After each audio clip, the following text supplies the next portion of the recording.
2 मिनिटं.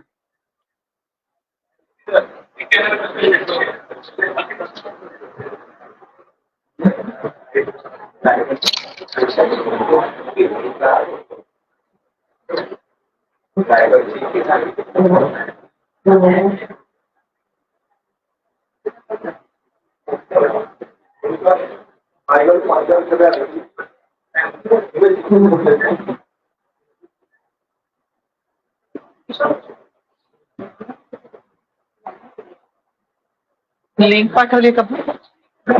कधी?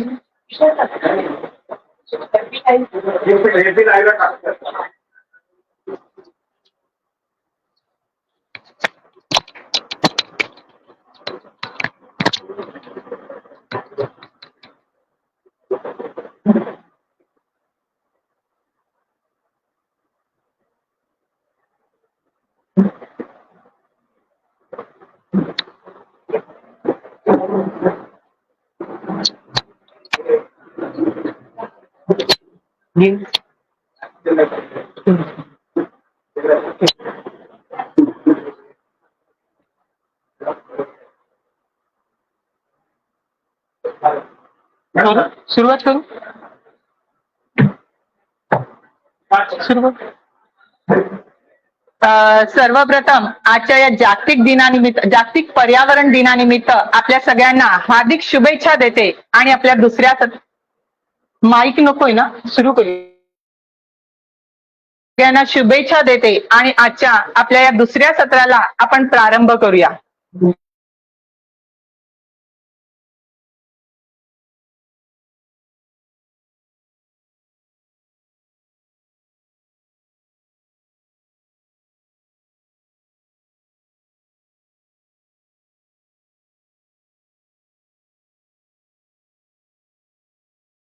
स्वतःच्या पृथ्वी मातेच्या बिघडलेल्या स्थितीची लोकांना जाणीव करून देण्यासाठी हा दिवस आपण साजरा करत असतो.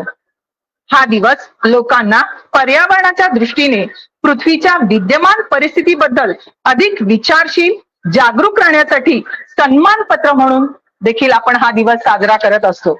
पण दुर्दैवाने देवाने आपल्याला सगळे हे दिले बुद्धी. सगळ्यात जास्त बुद्धिमान प्राणी म्हणजेच माणूस. आणि माणसाला जी बुद्धी दिली त्या बुद्धीच्या जोरावर त्याने स्वतःचा विकास हा पर्यावरणाचा ऱ्हास करून केलेला आहे. म्हणून असं म्हटलं जातं की दुर्दैवाने आपला समाज जसजसा आधुनिक तंत्रज्ञानाकडे वळत चाललेला आहे, त्याचप्रमाणे पर्यावरणाला घातक असलेल्या तंत्रज्ञान आणि संसाधनांचा अवलंब केल्यामुळे आपल्या पर्यावरणावर परिणाम होत आहे. त्याचप्रमाणे जागतिक पर्यावरण दिन साजरा करण्याची संकल्पना सर्वप्रथम 1972 मध्ये स्टॉकहोम येथे आयोजित मानवी पर्यावरणावरील संयुक्त राष्ट्र परिषदेत मांडण्यात आली होती. आज स्टॉकहोम परिषदेला 52 वर्ष पूर्ण होत आहेत. पृथ्वीला हवामानाबद्दल, जैवविविधतेचे नुकसान, कार्बन उत्सर्जनात वाढ आणि नॉन बायोडिग्रेडेबल अपव्यय यांसारख्या अनेक समस्यांना तोंड द्यावं लागतं किंवा त्याचा सामना करावा लागतो. प्रत्येकाच्या मदतीने आणि एका वेळी एक पाऊल पुढे टाकून लोक चांगल्या निवडी करू शकतात आणि सर्वोत्तम जागरूक पर्यावरण आपण टिकवू शकतो. आणि याच कार्यक्रमाला आज आपल्याला दिशा देण्यासाठी मान्यवर इथे उपस्थित आहेत. मी प्रथम मान्यवरांना विनंती म्हणजे आपण जरी विज्ञान युगात वावरत असलो, तंत्रज्ञान युगात वावरत असलो तरी आपली देवावर श्रद्धा आहे, भक्ती आहे की कधीतरी काहीतरी बदलेल आणि आपण त्याच्या प्रवाहात जाऊ आणि चांगलं होऊ. तर मी सर्व मान्यवरांना विनंती करते की आपण दीप प्रज्वलन आणि सरस्वती पूजन आणि त्याचबरोबर वसुंधरा पूजन ही करावे.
आशीर्वाद घेऊया.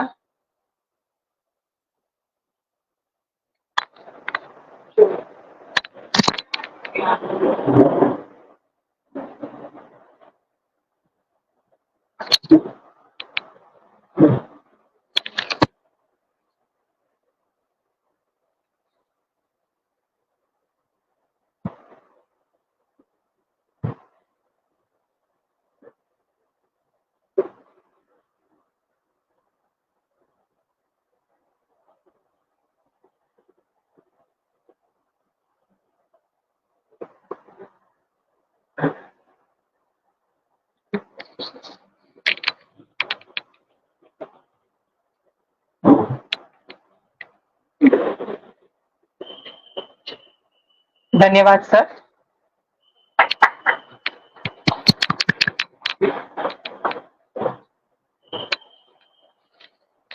छत्रपती शिक्षण मंडळ ही नेहमीच विद्यार्थ्याच्या दृष्टिकोनातून आणि शिक्षकांच्या दृष्टिकोनातून विविध कार्यक्रमांचं आयोजन करत असते.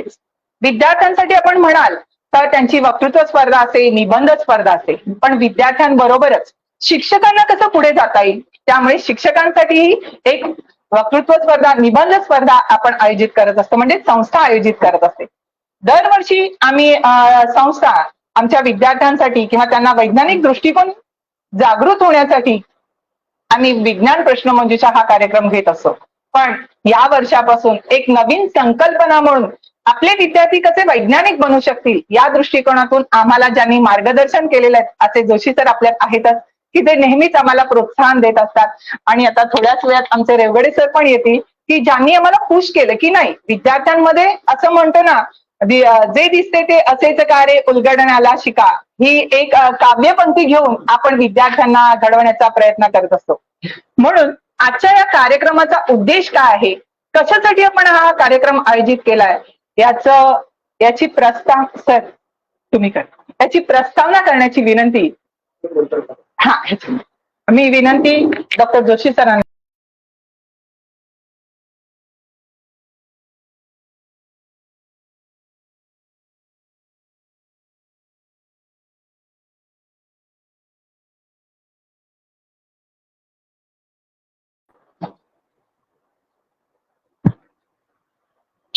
कामात घालायला लागेल आणलेल्या आणखी कोण कोण आहे त्या आपल्या बाहेरून आलेल्या कोणाकडे तुझ्या मॅडम आहेत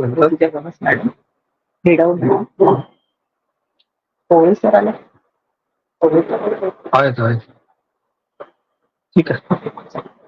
पुढे सरांनी बोलून धन्यवाद संगीता मॅडम. विश्व पर्यावरण दिनाच्या निमित्तानं या दुसऱ्या सत्राकरता आपण सर्व मंडळी एकत्र आलेले आहोत. या कार्यक्रमाकरता उपस्थित माझे परममित्र, अनेक बाबतीत माझे मार्गदर्शक आदरणीय संदीप असोलकर सर आपल्यामध्ये उपस्थित आहेत. टाळ्या वाजवून आपण त्यांचं स्वागत करूया. आपले वक्ते म्हणून मांडवकर, अक्षय मांडवकर उपस्थित आहेत, माझ्यासमोर बसलेले आहेत. मांडवकरांचं स्वागत करूया.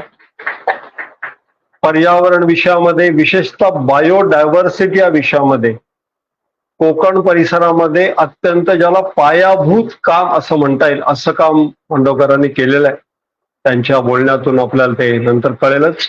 आपल्या संस्थेशी ते जोडले गेलेत. मुंबई तरुण भारत मध्ये ते करतात. त्यांचा परिचय मॅडम आपल्याला नंतर करून देतील. व्यासपीठावर उपस्थित आपले मार्गदर्शन आदरणीय फडके सर, आत्ताच आपल्या कार्यक्रमात सहभागी झालेले आपले माझे सहकारी किशोर अलाट सर, सर्व मुख्याध्यापक Vighne madam, Vaval sir, Vanita madam, Sagwekar madam, Anuja madam, मुद्दाम कार्यक्रमाला आलेल्या ऋतुजा मॅडम, त्यानंतर हेडॉ मॅडम, पोळे सर आलेत का? बोलून घ्या पोळे सरांना. पोळे सर आपल्यामध्ये उपस्थित, आपण सर्व पोळे सरांना ओळखतो. आणि माझ्या सहभागी सर्व शिक्षक वृंद, मग असे थोडस प्रास्ताविक थोडा वेळ होता म्हणून आपला वेळ घेतलाय, त्यामुळे त्याचा उच्चार मी करत नाही. परंतु आपल्या आजच्या मान्यवरांना संस्थेची थोडीशी माहिती या निमित्ताने द्यावी, कारण विघ्ने मॅडम आणि बावळ सरांना माहिती आहे की 2 वेळेला असोलकर सर आपल्याकडे यावं असा आपला प्रयत्न झाला, पण काही वेळेला आपल्या काही अडचणींमुळे, काही वेळेला त्यांच्या अडचणीमुळे त्यांचं येणं राहिलेलं आहे. माझी मनापासून इच्छा होती की असोलकरांनी आपल्या शाळेमध्ये यावं, किंबहुना माझी अजून एक अशी इच्छा आहे की त्यांनी कधीतरी आपल्या संस्थेमध्ये यावं, संस्थेच्या सर्व मुख्याध्यापकांना त्यांनी मार्गदर्शन करावं. पुढल्या कालावधीमध्ये कदाचित तेही साध्य होईल. आज या निमित्तानं ते उपस्थित आहेत. मी दोन्ही मान्यवरांना, अक्षय आपल्यालाही मी सांगू इच्छितो की छत्रपती शिक्षण मंडळ गेली संदीपजी 64 वर्ष शिक्षण क्षेत्रामध्ये काम करताय आणि महाराष्ट्रामधली एक अग्रगण्य शैक्षणिक संस्था म्हणून आज नावाजलेली आहे. संदीपजी 20,000 विद्यार्थी आपल्या संस्थेमध्ये आज आपण शिक्षण देण्याचं काम आपले शिक्षक करतायत. वनवासी भागामध्ये ठरवून मागेल त्याला शिक्षण हा विषय घेऊन छत्रपती शिक्षण मंडळाचे कार्यकर्ते जेव्हा महाराष्ट्र राज्य जेव्हा स्थापन झालं, म्हणजे 1960 सालापासून त्या भागामध्ये काम करतायत. ज्या भागामध्ये अनेक मंडळी जायला सुद्धा कसरत नसत, अशा वेळेला आपण छत्रपती शिक्षण मंडळाच्या माध्यमातून शाळा सुरू केल्या. मग त्या तलासरीला असोत, विक्रमगडला असोत, बेड्यासारख्या एखाद्या छोट्याशा वस्तीमध्ये असोत. त्याचबरोबर रायगड जिल्ह्यामध्ये सुद्धा सोलकर सर आपण शाळा सुरू केल्या. मुरबाड सारखा ग्रामीण भाग आहे, त्या ग्रामीण भागामध्ये आपल्या शाळा आहेत. आणि शहरी भाग म्हणून कल्याणला आपल्या संस्थेची सुरुवात झाली. कल्याणला संस्था आहे, नवी मुंबईमध्ये आहे, ठाण्याला आहे. अशा पद्धतीनं 55 युनिट्स आपले, त्याच्यामध्ये प्री प्रायमरी, प्रायमरी, सेकंडरी आणि एकूण 5 ज्युनियर कॉलेजेस, 1 सिनियर कॉलेज, असा सगळा विस्तार संस्थेचा गेले 64 वर्षामध्ये झालेला आपण बघितलेला आहे. आणि या सर्व माध्यमातून अनेक विद्यार्थ्यांना केवळ शालेय शिक्षण, पुस्तकांचं प्रशिक्षण असा विषय न करता, माझ्या समोर जी मंडळी बसल्यात Sandeepji, they are all dedicated teachers. मी त्याचा प्रत्यक्ष अनुभव घेतलाय, अनुभूती घेतली आहे. केवळ शिक्षण असं नाही तर विद्यार्थ्यांच्या सर्वांगीण प्रगती करता आमचा प्रत्येक शिक्षक हा कार्यरत असतो. मला सांगायला अभिमान आहे की यावर्षी महाराष्ट्र शासनातर्फे ज्या स्कॉलरशिपच्या परीक्षा घेतल्या गेल्या त्यामध्ये आमच्या अत्यंत चांगल्या पद्धतीने आमचे विद्यार्थी उत्तीर्ण झाले, खूप चांगल्या संख्येने उत्तीर्ण झाले. आणि मला असं वाटतं ते सर्व श्रेय आमच्या शिक्षक वृंदाचं आहे. आपण टाळ्या वाजवून तुमचाही कौतुक या निमित्तानं करूया. संदीपजी, यावर्षी आपण विज्ञानाकरता प्रदर्शनी घेतली. प्रथमच आपण विद्यार्थ्यांना असं म्हटलं की आम्ही तुम्हाला कल्पना देणार नाही, तुम्हाला जे योग्य वाटतं विज्ञानातलं त्या विज्ञानाच्या माध्यमातून तुम्ही प्रदर्शनमध्ये भाग घ्या. आणि आमची 5 शाळा अशा होत्या की ज्यांनी ओरिजिनल थिंकिंग करून प्रदर्शनामध्ये भाग घेतला होता. आपल्या सगळ्याला कारण आहे आमचे समोरचे बसलेले शिक्षक, त्यांनी घेतलेले परिश्रम, विद्यार्थ्यांना केलेलं मार्गदर्शन, याच्यातूनच साध्य झालं. याचं मला अध्यक्ष म्हणून आपल्या सर्वांचं कौतुक करायचं आहे. मला याची जाणीव सुद्धा आहे. संदीप, आज जसं आपल्या समोर सानपाड्याचे विद्यार्थी बसलेत, तसे मगाशी मी म्हटलं तसं फेसबुकच्या माध्यमातून संस्थेचे अनेक शिक्षक, या सगळ्या शाळांमधले शिक्षक या ठिकाणी उपस्थित आहेत. त्या सर्वांचं मी मनापासून कौतुक करतो, त्या सर्वांचं अभिनंदन करतो. आजचा विश्व पर्यावरण दिन आहे. मला सांगायला अभिमान आहे की आमची प्रत्येक शाळा हे पर्यावरण या विषयामध्ये काही ना काही काम करते. आज आपण ज्या शाळेमध्ये उपस्थित आहोत ती विवेकानंद संकुल असं ज्याला म्हणतात, ती सानपाड्याची शाळा आहे. आमचे 3,500 पॅरेंट्स आहेत आणि या सगळ्या पॅरेंट्सच्या माध्यमातून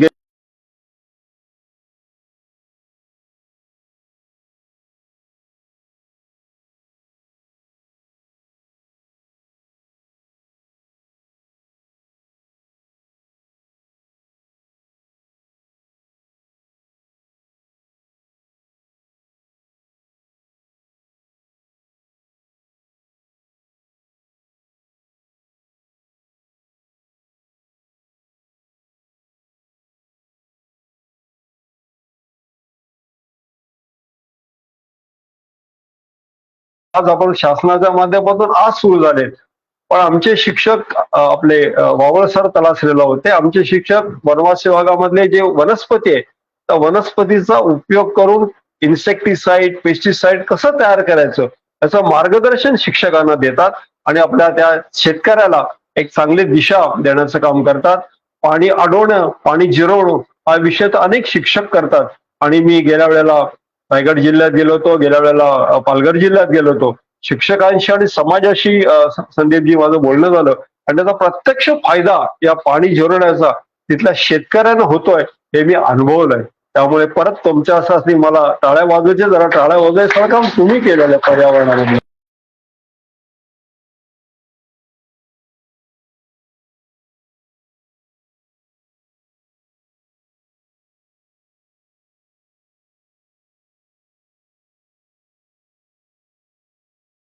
आणि केवळ रोपण करतात असं नाही, त्याचं जतनही करतात असं आम्हाला जाणवलेलं आहे. हेही फार कौतुकास्पद असं काम आमचे शिक्षक गेले अनेक वर्ष करतायत. आजचा आपला जो कार्यक्रम आहे सोलकर सर, हा कार्यक्रम आपण संजीवनी नावाने करतोय. यावर्षी पहिल्यांदा आपण संस्था म्हणून विश्व पर्यावरण दिन या पद्धतीनं साजरा करायचा ठरवलाय. खरं साजरा करणं शब्द बरोबर नाही, कार्यक्रम करायचा ठरवलाय. आणि सकाळी शासनाच्या अध्यादेशानुसार सकाळी अनेक ठिकाणी पर्यावरण दिनाचे काही कार्यक्रम सुद्धा करण्यात आले, कारण ते शासनाने सांगितले होते. आजचा आपला कार्यक्रम संस्थेचा म्हणून कार्यक्रम आहे. त्या कार्यक्रमामध्ये सोलकर सर आम्ही असं ठरवलंय की प्रत्येक शाळा जे काही काम करतो त्याचं आम्ही एक बुलेटिन काढलंय, जे ई बुलेटिन म्हणून आहे, ज्याचं प्रकाशन आपण आता कराल. त्यामुळे या पुढच्या कालावधीमध्ये व्यक्तिशः मी त्या सर्व शिक्षक जे काही काम करतायत त्याचा आढावा घेणार आहे आणि त्याचं कौतुकही त्या पद्धतीने करणार आहे. त्यामुळे त्यांनाही प्रोत्साहन या पुढच्या कालामध्ये मिळेल आणि काही गोष्टी ठरवून करण्याचा विचार संस्थेने यावेळेला केलेला आहे. त्याकरता संगीता मॅडम या संस्थेच्या प्रमुख या विषयाकरता आपण नेमलेल्या आहेत आणि त्यांच्या टीमनी पर्यावरणाचा पहिला कार्यक्रम पर्यावरण दिनाचा आपण करायचा ठरवलेला आहे.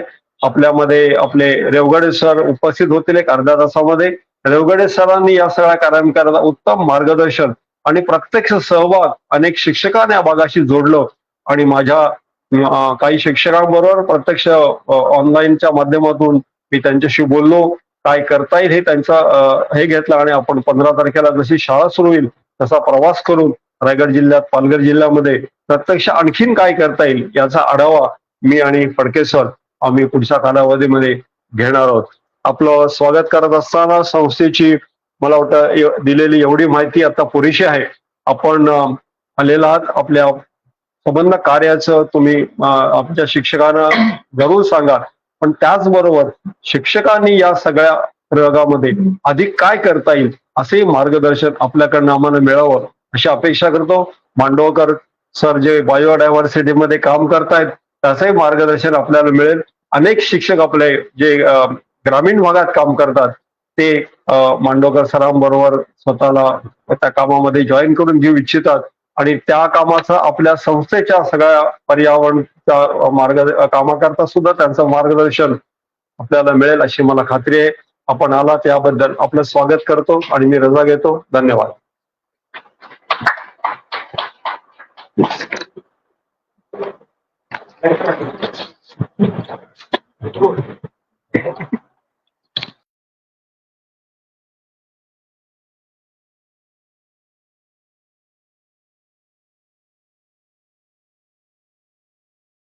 प्रेसिडेंट म्हणजे आपले अध्यक्ष, संस्थेचे अध्यक्ष आपल्या सगळ्यांचं कौतुक करतात आणि ते पण दुसऱ्यांसमोर. आपल्यामध्ये आपलं कौतुक होत असतं आणि सर नेहमीच करत असतात, पण एखादे मान्यवर आल्यानंतर जे कौतुक होतं, जी थाप मिळते त्याच्यात खूप आनंद असतो आणि पुढे जाण्यासाठी देखील आम्हाला तेवढीच एनर्जी जास्त मिळत असते. जसं सांगितल्याप्रमाणे सरांनी सांगितलं की आमच्या संस्था बऱ्याच आहेत आणि कार्यरत, पण हे सगळं कार्य करण्यासाठी जो मेन माणूस आपल्या घरातले वडील असतात, पण या संस्थेमध्ये जे अध्यक्ष आहेत किंवा सगळेच पदाधिकारी जे आहेत ते आम्हाला नेहमीच पुढे नेत असतात. फक्त एकाच व्यक्तीला नाही तर ते सगळ्यांना धरून पुढे चालतात, हे खूप महत्वाचं आहे आणि त्याच्याबद्दल आम्हा सगळ्या शिक्षकांना माझ्या मते अभिमान असावा की आपण या छत्रपती शिक्षण मंडळामध्ये कार्यरत आहोत. दुसरी महत्वाची गोष्ट म्हणजे तसं सांगू शकते, म्हणजे कन्क्लूड करायचं झालं की छत्रपती शिक्षण मंडळामध्ये जे पदाधिकारी आहेत त्यांच्याबद्दल कन्क्लूड करायचं झालं तर मी असं म्हणेल, आयुष्य छान आहे, थोडे लहान आहे, रडतोस काय वेड्या, लढण्यात शान आहे, काट्यातही फुलांची झुलती मान आहे, कमान आहे, उचलून घे हवे ते, दुनिया दुकान आहे, जगणे निरर्थक म्हणतो तो बेईमान आहे. सुखासाठी कधी हसावं लागतं तर कधी रडावं लागतं. कारण सुंदर धबधबा व्हायला देखील उंचावरून पाण्याला पडावं लागतं. असे हे सगळे मान्यवर इथे उपस्थित आहे. यांचा परिचय आपण जाणून घेऊया ज्योत्स्ना मॅडम कडनं.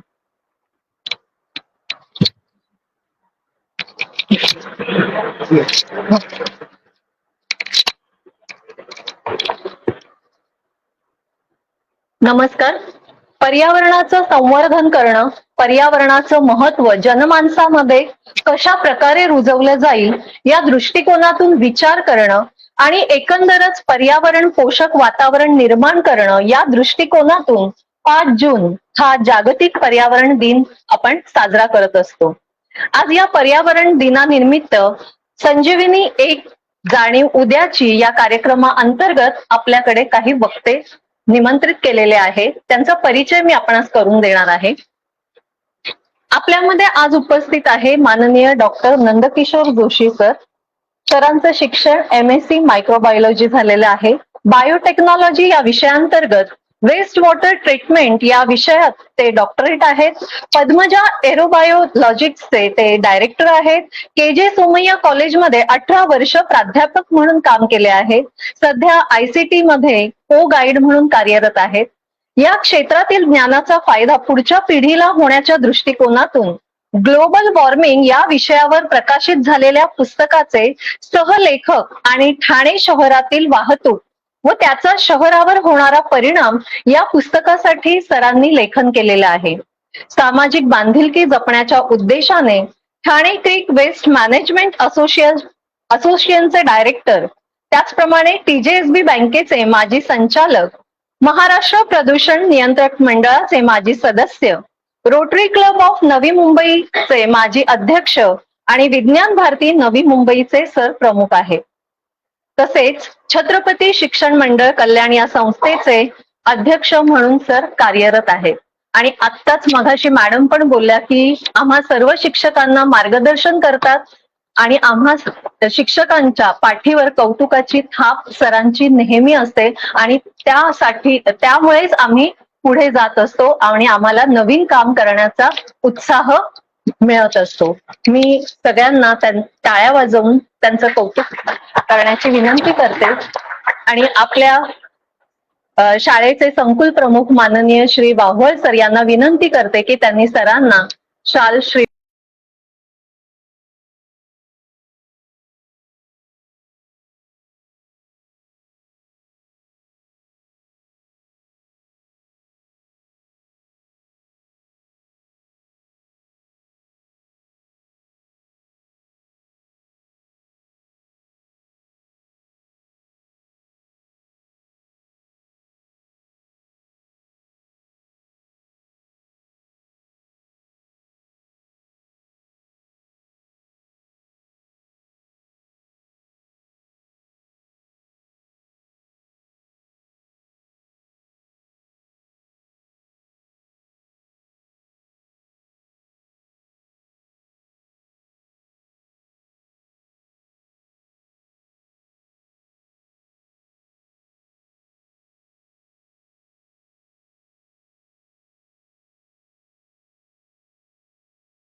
मार्गदर्शन करत असतात शिक्षकांना. शिक्षकांच्या पाठीवर नेहमी त्यांची देखील कौतुकाची थाप असते. मी पुन्हा एकदा सरांना विनंती करेन, वाव्हळ सरांना विनंती करेन की त्यांनी शाल व श्रीफळ देऊन त्यांचं स्वागत करावं.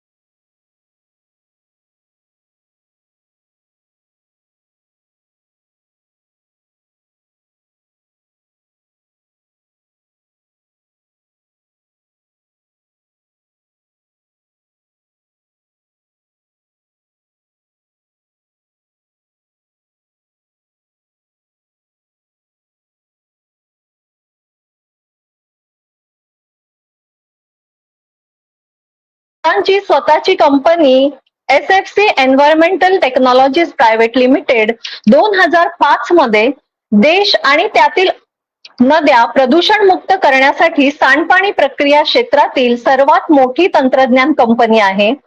केवळ 10 वर्षांच्या कालावधीत ही कंपनी सी-टेक तंत्रज्ञानाचा वापर करून जगभरातील सांडपाण्यावर प्रक्रिया करण्यासाठी आणि पुनर्वापर योग्य दर्जाच्या पाण्यात रूपांतरित करण्यासाठी 600हून अधिक प्रकल्पांमध्ये सहभागी झाली आहे. गोव्यात municipal solid waste treatment plants स्थापन करण्यात मोलाची भूमिका बजावली आहे. ऑगस्ट 2016 पासून हा प्लांट यशस्वीपणे चालू आहे. सध्या CFS एन्व्हायरमेंटल टेक्नॉलॉजी प्रायव्हेट लिमिटेडचे व्यवस्थापकीय संचालक म्हणून सर कार्यरत आहेत. जोरदार टाळ्या त्यांच्यासाठी वाजवा. त्यांचा परिचय खूप मोठा आहे, त्यातला मी थोडा भाग इथे घेतला आहे कारण आपल्याला वेळेची मर्यादा आहे. तर मला सर थोडी क्षमा करावी कारण मी थोडासा पार्ट घेतलेला आहे. सर्वांनी जोरदार टाळ्या वाजवून त्यांचं कौतुक करावं. त्यांचं कार्य खूप मोठं आहे. मी माननीय डॉक्टर जोशी सरांना विनंती करते की त्यांनी सरांना शाल, श्रीफळ, मोमेंटो देऊन त्यांचं स्वागत करावं.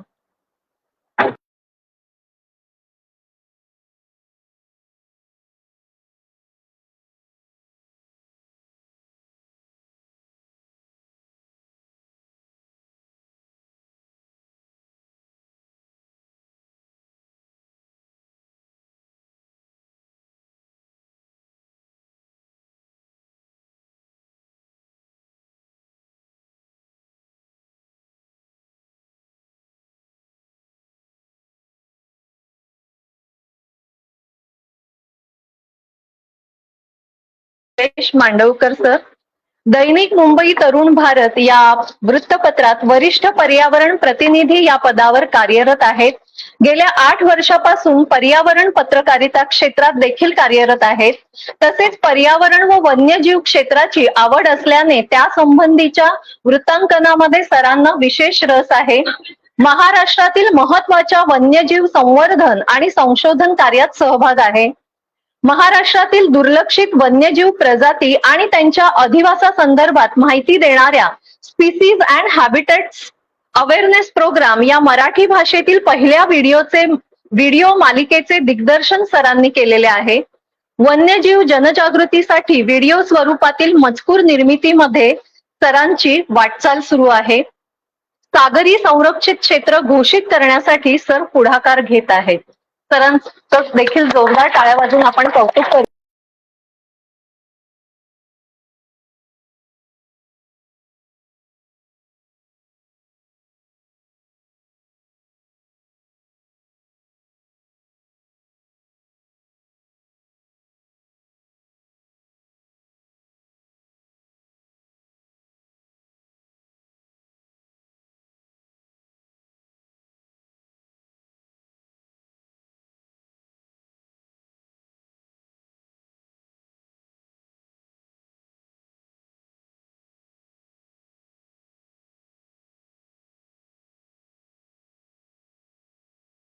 किशोर अल्हाट सर उपस्थित आहेत.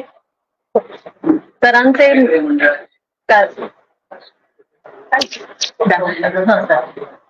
मी फडके सरांना माननीय श्री फडके सर यांना विनंती करते की त्यांनी पुष्पगुच्छ देऊन त्यांचं स्वागत करावं.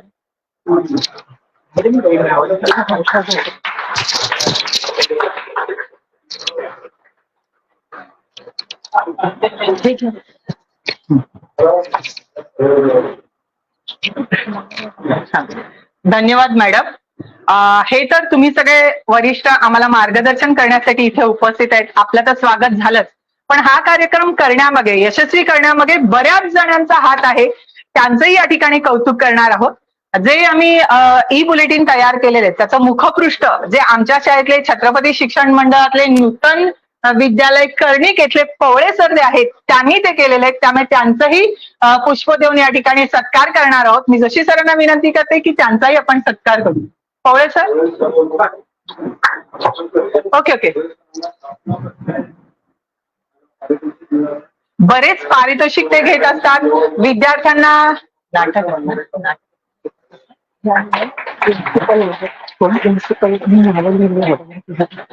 Thank you sir. यानंतर आपण फक्त सायन्स टीचर म्हणजे आपल्याला मोजकेच शब्द लिहायची सवय झालेली असते, आपण असं भारंभार लिहत नाही. पण म्हणजे शिक्षकांनी लिहिलेला लेख हा छोटासा करून ते एक ई बुलेटिन तयार करण्यामध्ये जी टीम आहे त्या सगळ्याच टीमला मी बोलवते. त्यामध्ये ऋतुजा गवस मॅडम आहेत, त्यांना मी या ठिकाणी आमंत्रित करते. हे पूर्ण करण्यासाठी विघ्ने मॅडम आहेत, विघ्ने मॅडमना पण मी या ठिकाणी आमंत्रित करते, कारण की त्यांना मी सतत फोन करत होती की कुठपर्यंत आलंय, काय करायचंय. त्यामुळे विघ्ने मॅडमचं पण आभार या ठिकाणी आणि कौतुक पण करणार आहोत.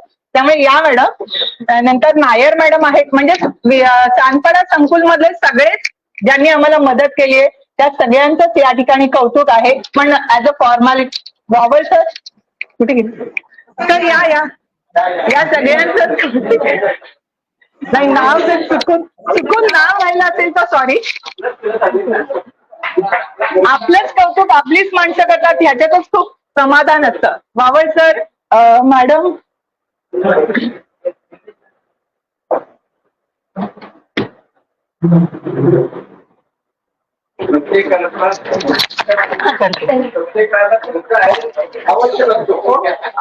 थँक्यू. आणि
या सर.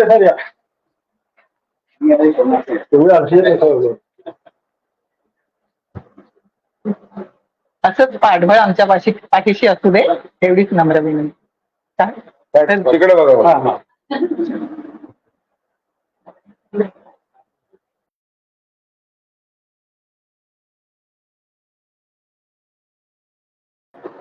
धन्यवाद सर. यानंतर आपण सगळेच उत्सुक आहोत की जो आपल्याला मार्ग मिळणार आहे तो मार्ग दाखवण्यासाठी जे प्रमुख वक्ते आले त्यांना मी विनंती करते. पहिल्यांदा मांडू कोण असेल? चल, मी सरांना विनंती करते की तुम्ही आम्हाला मार्गदर्शन करा. Sir PPT.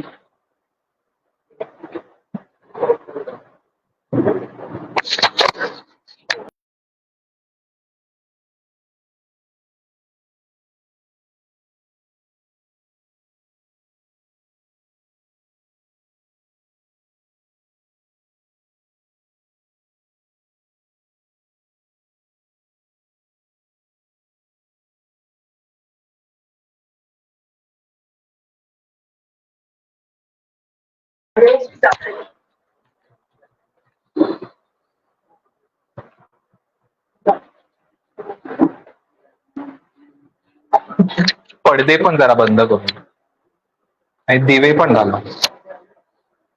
दिवे फक्त मागचे.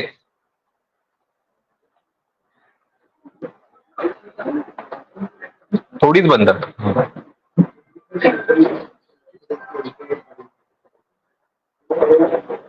तो तुम्ही करू शकता का?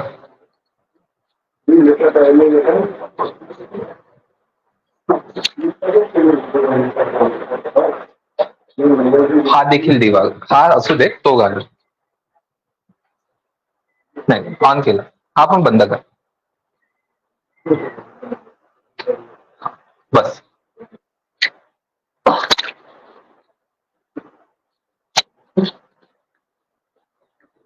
होल्ड ठेव तसाच.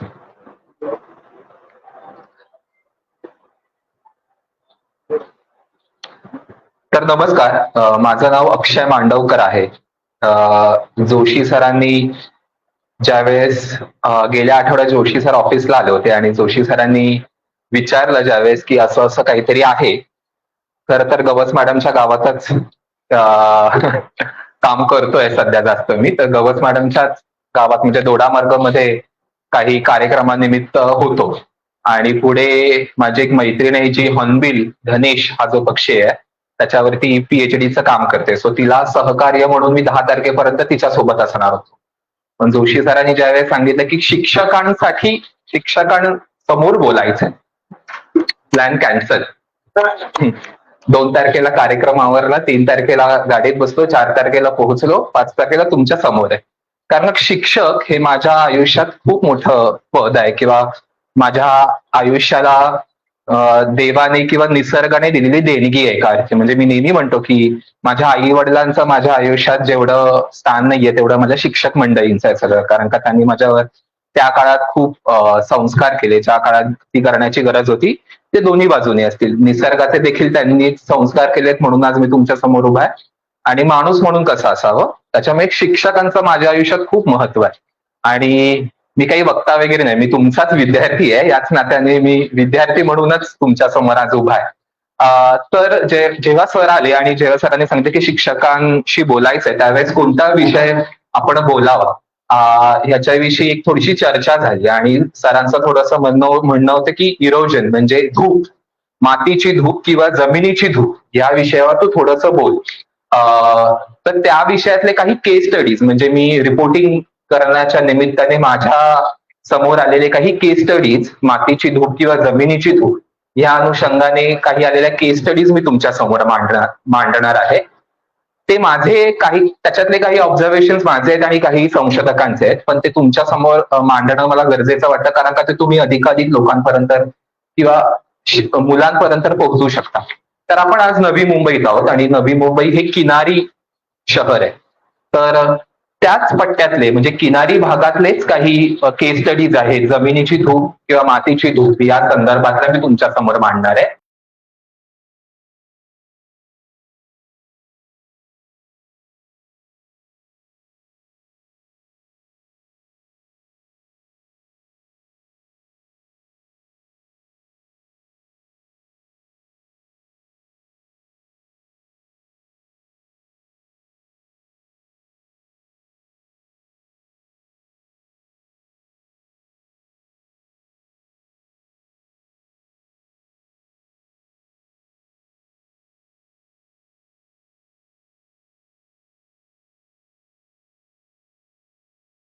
तर रायगडच्या काही केस स्टडीज आहेत. सी पर्यावरण रिपोर्टिंग, एकतर पर्यावरणाचं रिपोर्टिंग खूपच माध्यम क्षेत्रात, प्रेस क्षेत्रात खूपच दुर्मिळ आहे.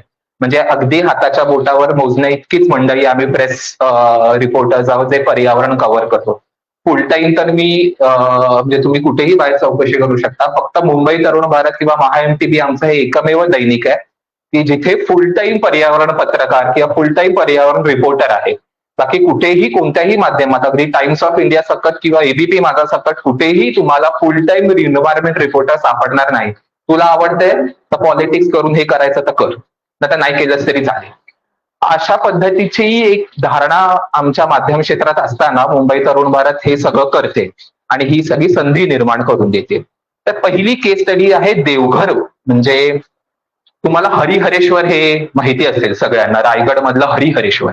आता तुम्हाला लक्षात येईल की ज्यावेळेस तुम्ही हरिहरेश्वरच्या मंदिरात उभे राहता त्यावेळेस तुम्हाला समोरचा किनारा एक दिसतो हरिहरेश्वराच्या मंदिराचा. त्याला तुम्ही काय म्हणता? कोणता किनारा? त्या किनाऱ्याचं नाव काय? हरिहरेश्वर. हरिहरेश्वराच्या मंदिरासमोर तर नाही. हरिहरेश्वराच्या मंदिरासमोर जो किनारा आहे तो मारळ गावचा किनारा आहे.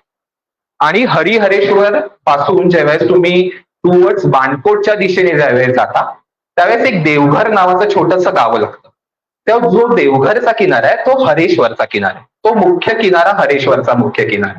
आणि जर तुम्हाला त्या लँडस्केपची थोडीशी जर माहिती असेल तर बाणकोटची म्हणजे सावित्री नदी वाहत येऊन बाणकोटच्या खाडीत अरबी समुद्राला येऊन मिळते. तिथं तिचा संगम तयार होतो. त्या संगमावरच कोपऱ्यावर म्हणजे जर तुम्ही रत्नागिरीच्या दिशेने जर वरती बघितला तर तिथे कोपऱ्यावरच वेळाच्या बरोबर समोर या बाजूला किनाऱ्याच्या या बाजूला देवघर बीच आहे, ज्याला हरेश्वर बीच देखील म्हणतात.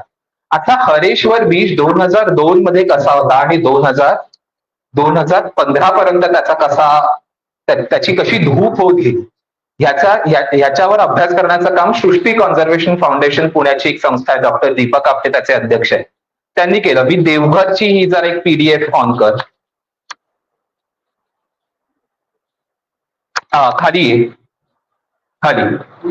सो वरती सो हा देवघरचा जुना किनाऱ्याचा फोटो आहे. खाली येता आता ह्यांनी स्टडी केला 1990 ते 2021 पर्यंत देवघरच्या किनाऱ्याची काय धूप होत गेली, कशा पद्धतीची धूप झाली, ही धूप कशी झाली आणि ती कोणत्या कारणामुळे झाली ते मी तुम्हाला नंतर सांगतो. पण ती कशी झाली, किती भीषण स्वरूपाची ही धूप आहे. खाली घे. त्यांनी हा सॅटेलाइट मॅपिंग करून केलं हा संपूर्ण डेटा. जर तुम्हाला इथे थोडंसं अंधूक दिसेल, खाली घे, अजून खाली घे, अजून एक पूर्ण शेवटचा एक पॅच खाली खाली खाली अजून हा.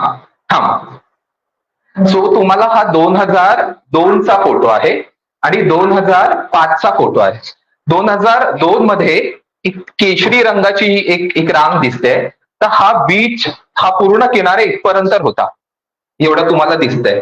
आणि अवघ्या 3 वर्षातच वरती हा किनारा एवढा झालाय. खाली घे परत, दोन्ही चित्र दिसतील. ही केशरी रांग आहे, ही केशरी रांग आहे. जवळपास 55 हेक्टर म्हणजे वानखडे स्टेडियमचे 10 पट, 10 वानखडे स्टेडियम राहतील एवढ्या किनाऱ्याची धूप झाली, किनारा गायब झाला. जर थोडं कटाक्षाने अजून बघाल तर इथे कांदळवनं आहेत, ही कांदळवनं देखील गेली. म्हणजे नुसता किनारा गेला नाही तर धूप इतकी प्रचंड होती, त्याचा प्रभाव इतका प्रचंड होता की कांदळवनं देखील नष्ट झाली. आता ही का झाली आहेत त्याची कारणं त्यांनी जेव्हा शोधली, खाली घे अजून, आत्ताचा हा सद्यस्थितीतला किनारा आहे, त्याची देखील ह्या भागातली जी कांदळवनं आहेत ह्या भागाची ती सद्यस्थितीत नाहीशी झाली. का तर निसर्ग चक्रीवादळाने आणि तौतेक चक्रीवादळाने त्यांचा पूर्ण ह्रास केला ह्या पट्ट्यातल्या कांदळवनांचा आणि ह्या पट्ट्यातल्या किनारपट्टीचा पूर्ण. आता ह्याचा प्रभाव त्यांनी काय सांगितलेला आहे की ज्यावेळेस ज्यावेळेस बाणकोट खाडीचे जे करंट्स आहेत त्याच्यामुळे एक तर खूपच किनारा आत सरकत गेला आणि दुसरी गोष्ट म्हणजे वाढतं समुद्राचं तापमान आणि वाढतं समुद्राची उंची देखील, सी लेवल राईज आपण ज्यांना म्हणतो, ही समुद्राची सी लेवल राईज इतकं झालंय की पूर्ण किनाराच 2002 पासून 2024 पर्यंत जवळपास तो त्यांनी 15 पर्यंत 55% मेजर केला होता. आता मी त्यांना जस्ट कालच विचारलं की आत्ताचं सध्याचं मेजरमेंट काय आहे, तर ते म्हणतात की 85% किनारा 2002 पासून ते 2024 पर्यंतचा गेले.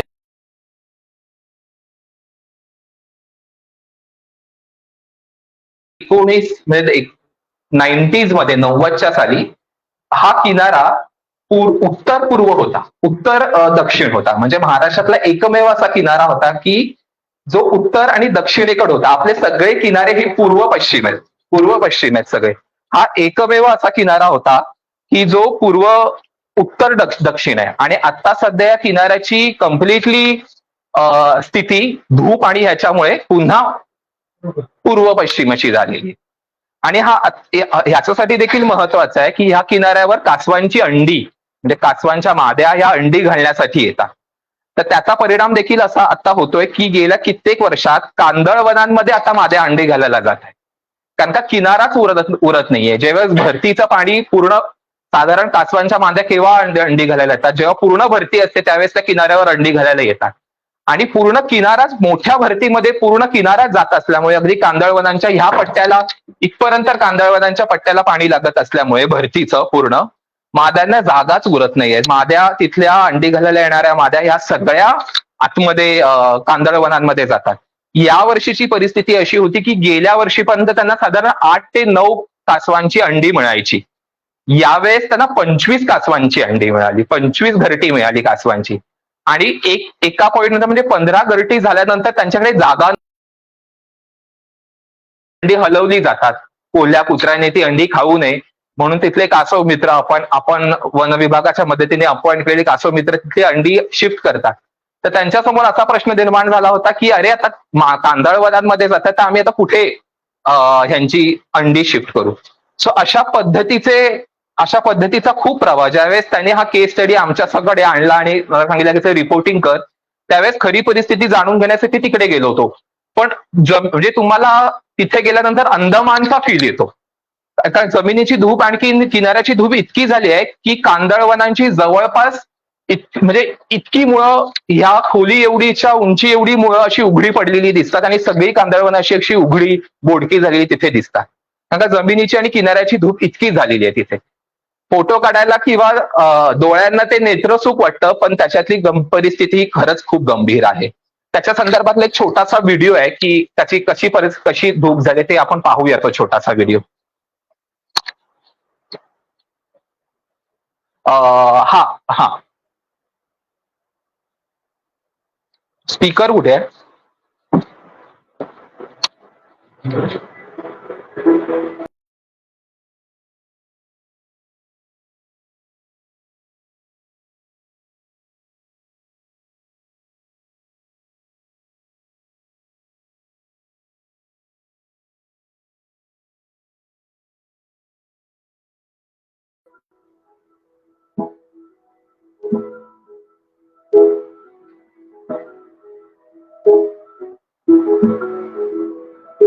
खाली जरा फुल स्क्रीन कर ना, कर्सर बाजूला घे.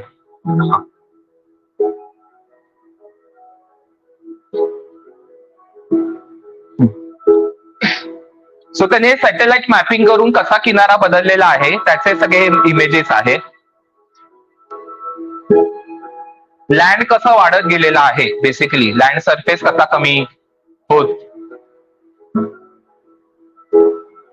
हा म्हणजे लँड कमी होत गेली. आता हा किनारा आहे, हा एवढा आता किनारा सध्या स्थितीमध्ये 2021चा फुटेज आहे साधारण.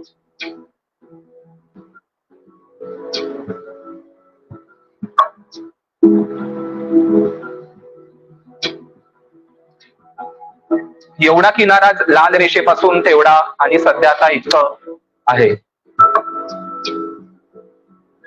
सो पूल तिकडे पूल बनतोय बाणकोट खाडीचा, त्याच्याविषयी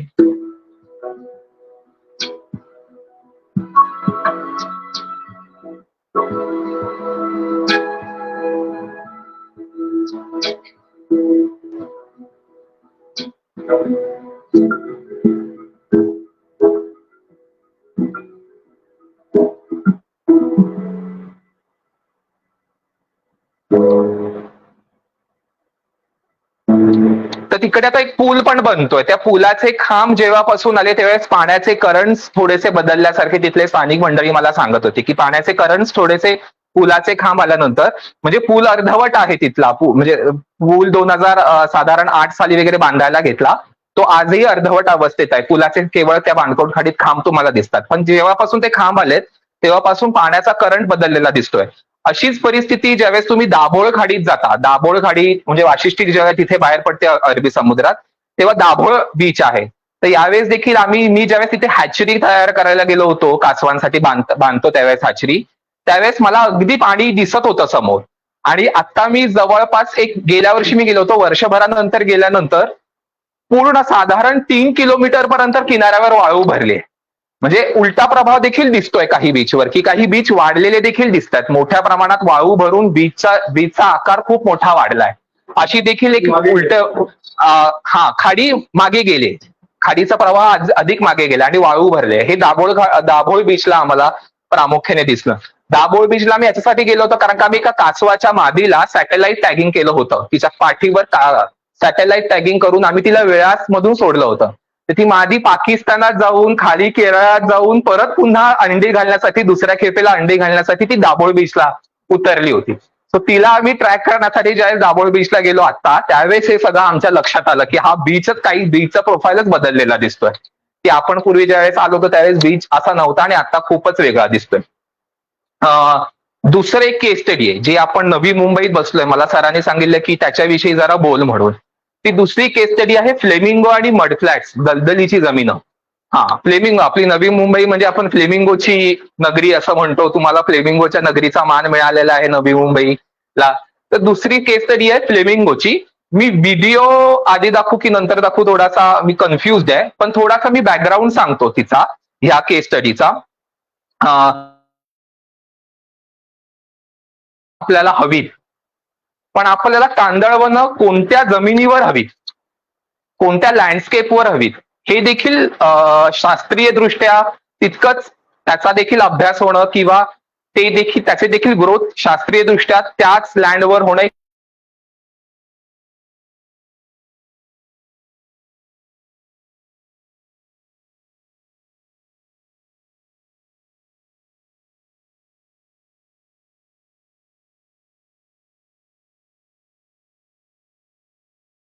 आणि त्याच्यावर फ्लेमिंगो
लेसर नोंद अधिवासांविषयी गवताळ प्रदेशांचा आपल्यासाठी का महत्वाचे आहेत यांविषयी भाष्य करणारी 100 भागांची वेगवेगळ्या विषयांवर आधारित व्हिडिओ मालिका आम्ही तयार करतोय.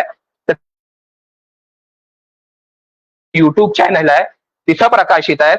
कोल्हापूर, चंदगड, सिंधुदुर्ग, सातारा, काल मला विदर्भातून एक फोटो आले होते. ह्या शाळेतल्या ह्या शाळांमध्ये याचं प्रदर्शन करताय शिक्षक आधी स्वतःहून की आम्ही तुमचं युट्यूबला पाहतो आणि आम्ही प्रदर्शित करतोय म्हणून हे मुलांना दाखवतोय वगैरे. वेगवेगळ्या एनजीओस वेगवेगळ्या शाळांमध्ये जाऊन ते प्रदर्शित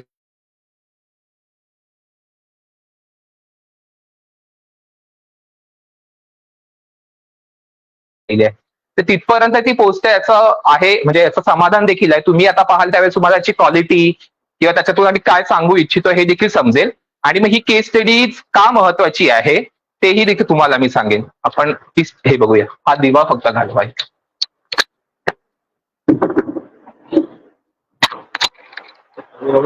नाही.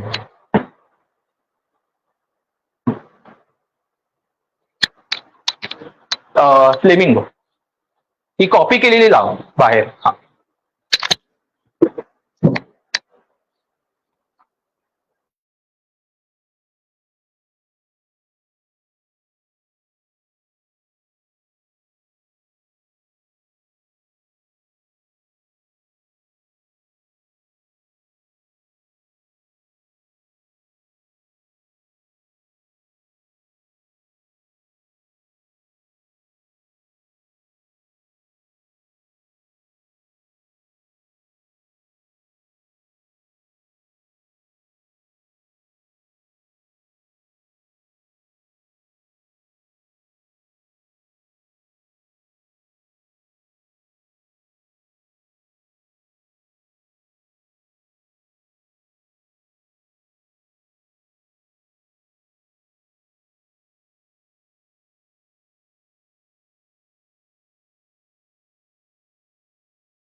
त्यामध्ये पुढच्या 20 वर्षामध्ये लेसर फिल्मची संख्या वाढून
फ्लेमिंगोच्या दोन्ही प्रजाती या फिल्टर फिडर्स आहेत. आता फिल्टर फिडर्स म्हणजे काय, तर त्यांचं जे अन्न आहे ते चाळून खातात. त्यांचं अन्न मुख्यतः ब्लू ग्रीन अल्गे म्हणजे जे शेवाळ आहे ते असतं. फ्लेमिंगोच्या दोन्ही प्रजाती त्यांच्या पोटीमध्ये पाणी भरतात. तर त्यांची पोट अशा पद्धतीने विकसित झालेली असते की ते पाणी बाहेर फेकतं व आपलं जे शेवाळ आहे ते आतमध्ये राहतं आणि ते ग्रहण करतात. नीलहरित शेवाळांमधील टेरेटोनोइड या रंगद्रव्यांमुळे फ्लेमिंगो पक्ष्यांना त्यांचा गुलाबी रंग मिळतो. एप्रिल मे महिन्यात हा पक्ष काही लयबद्ध दिसतात. मिलनासाठी जोडीदार शोधण्याकरिता केल्या या लयबद्ध हालचालींना फ्लेमिंगो नृत्य म्हटलं जातं. जोडीदाराला आकर्षित करण्यासाठी पूर्ण वाढ झालेले नर गड तयार करतात आणि थव्यानं एका लयीत चिखलात फुलावतात. उजवीकडे करणाऱ्या हालचालींना हेड बॉबिंग किंवा हेड वॅगिंग म्हणतात. मानेची हालचाल करताना फ्लेमिंगो पक्षी आपली आभास निर्माण करतो. याला ब्रोकन नेक पोश्चर असं म्हटलं जातं. काही वेळा दोन फ्लेमिंगो पक्षी हे डोकी परस्परांजवळ आणून भांडण्याचा आविर्भाव करतात. याला बिकरिंग म्हणतात. विंग फ्लॅग या प्रकारात फ्लेमिंगो आपले पंख पसरवतात. गुलाबी रंगाचा भाग हा मादीला दिसू शकेल.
फॉरेजिंग जे करतात ते तिथेच करतात. आणि म्हणून आपण त्याच्यावर जे आता नवीन मॅंग्रोव्ह आलेले आहे ते मॅंग्रोव्ह काढण्यासाठी माननीय उच्च न्यायालयात एक रिट याचिका आपण दाखल केलेली आहे. आणि जे सँच्युरी डिक्लेअर जे 2015 मध्ये झाली होती त्यानंतर जे कांदळवन म्हटल्यावर आलेले आहे त्याला काढण्याची परवानगी आपण न्यायालयाकडून मागितली आहे. मुंबईत येण्यात या गुलामी पाहुण्यांच्या संख्येचा आलेख आजवर गेलाय. हा आलेख असा चढता घेण्यासाठी आशिया खंडातील सर्वात मोठी खाडी असलेल्या ठाणे खाडीच्या रक्षणाची नितांत गरज. या फ्लेमिंगो पक्ष्यांचा आता सर्वांगीण दृष्टीने विचार केला जातो आणि ही बाब त्याच्या अधिवासाच्या संवर्धनाच्या दृष्टीनं महत्वाची आहे. तुम्हाला आमचा हा व्हिडिओ कसा वाटला आम्हाला नक्की कळवा आणि आम्ही सुरू केलेल्या वन्यजीव प्रबोधनाच्या चळवळीला पाठिंबा द्या. धन्यवाद.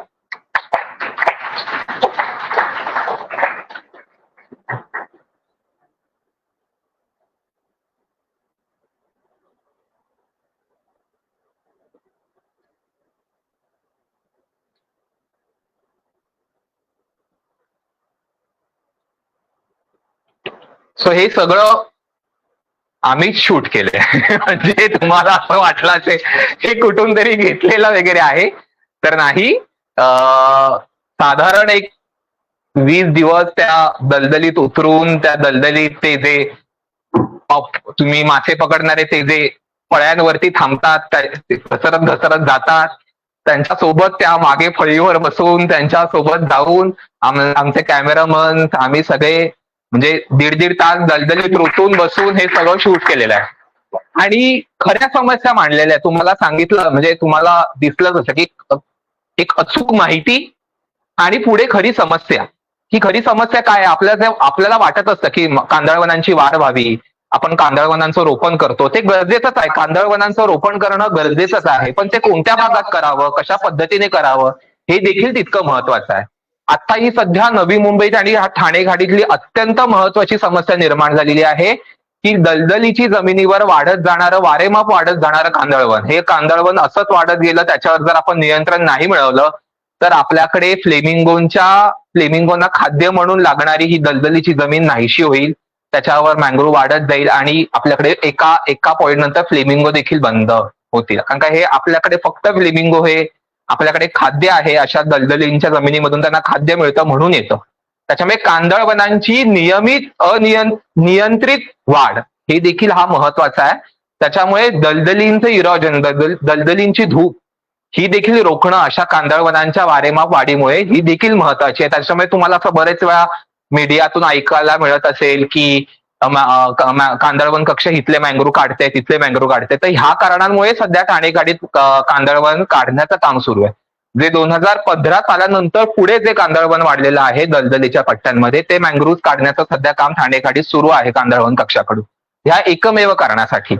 सो अशा पद्धतीच्या ज्या काही समस्या आहेत त्या आपल्याला पुढे भविष्यात जसं म्हणजे तापमान जसं वाढेल किंवा खाडीची समुद्राची उंची जशी समुद्राची सी लेवल राईज जसा वाढत जाईल तशा ह्या समस्या आपल्याला निर्माण होणार आहेत आणि मग जमिनीची धूप मातीची धूप वाळूची धूप मडफ्लॅटची धूप हे सगळं दलदलीच्या जमिनीची धूप हे सगळं आपल्याला पुढे भविष्यात सामोरं जावं लागणार आहे.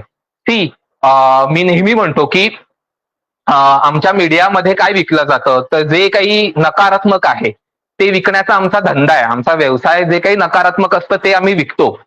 पण महाएमटीबी आम्ही नेहमी महाएमटीबीचं आणि आमचं मुंबई तरुण भारतचं धोरण आहे की अशा ज्या शास्त्रीय बाबी आहेत ज्या खऱ्या समस्येला तोडगा देणाऱ्या आहेत त्या बाबी आपण लोकांपर्यंत पोहोचवणं आणि वन्यजीवांना किंवा पर्यावरणाला एक सकारात्मक देखील चेहरा आहे. पर्यावरणाचा एक सकारात्मक देखील चेहरा आहे. तिथे देखील सक्सेस स्टोरीज आहेत.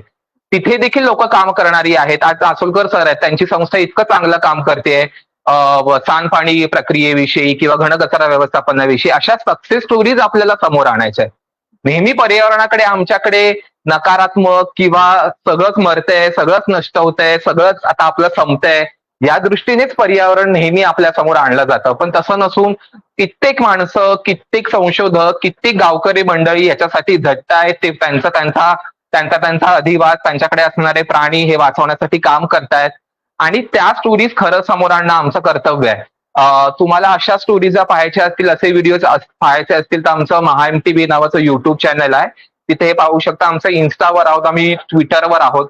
मी स्वतः इन्स्टाला ऍक्टिव्ह आहे. तुमच्या शाळेत येऊन तुम्हाला जर काही मुलांशी बोलायचं असेल तर तरी देखील आपण एक काही कार्यक्रम करू शकतो. आणि तुम्हाला हा विषय समजले असतील, मी फार बोर नाही केलं असेल असं मला वाटतंय. तर थँक्यू जोशी सरांना देखील थँक्यू की मला इथे तुम्ही आमंत्रित केलं आणि बोलण्याची संधी दिली. धन्यवाद. थँक्यू.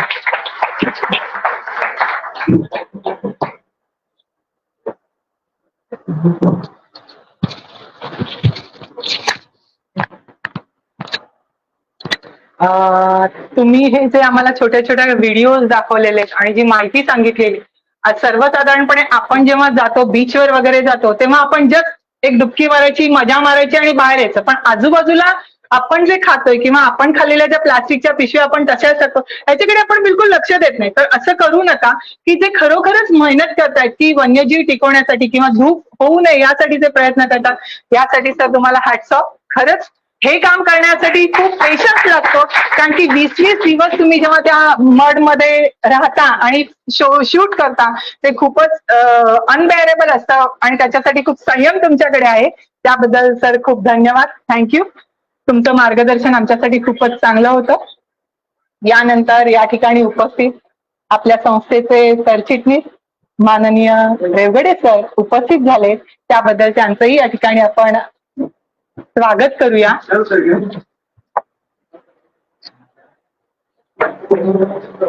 आणि ते एवढं ट्रॅव्हलिंग करून आलेले आहेत तरी त्यांचा चेहरा एकदम प्रफुल्लित असतो आणि नेहमीच ते आम्हाला मदत करत असतात.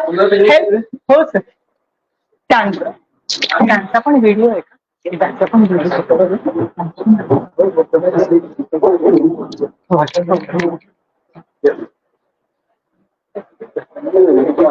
दोन मिनिटं.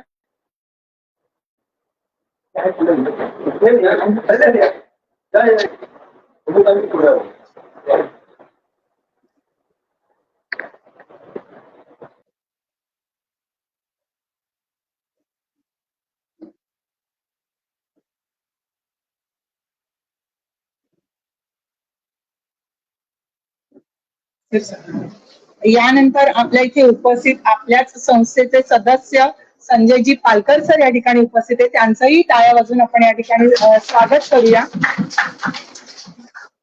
यानंतर मी सरांना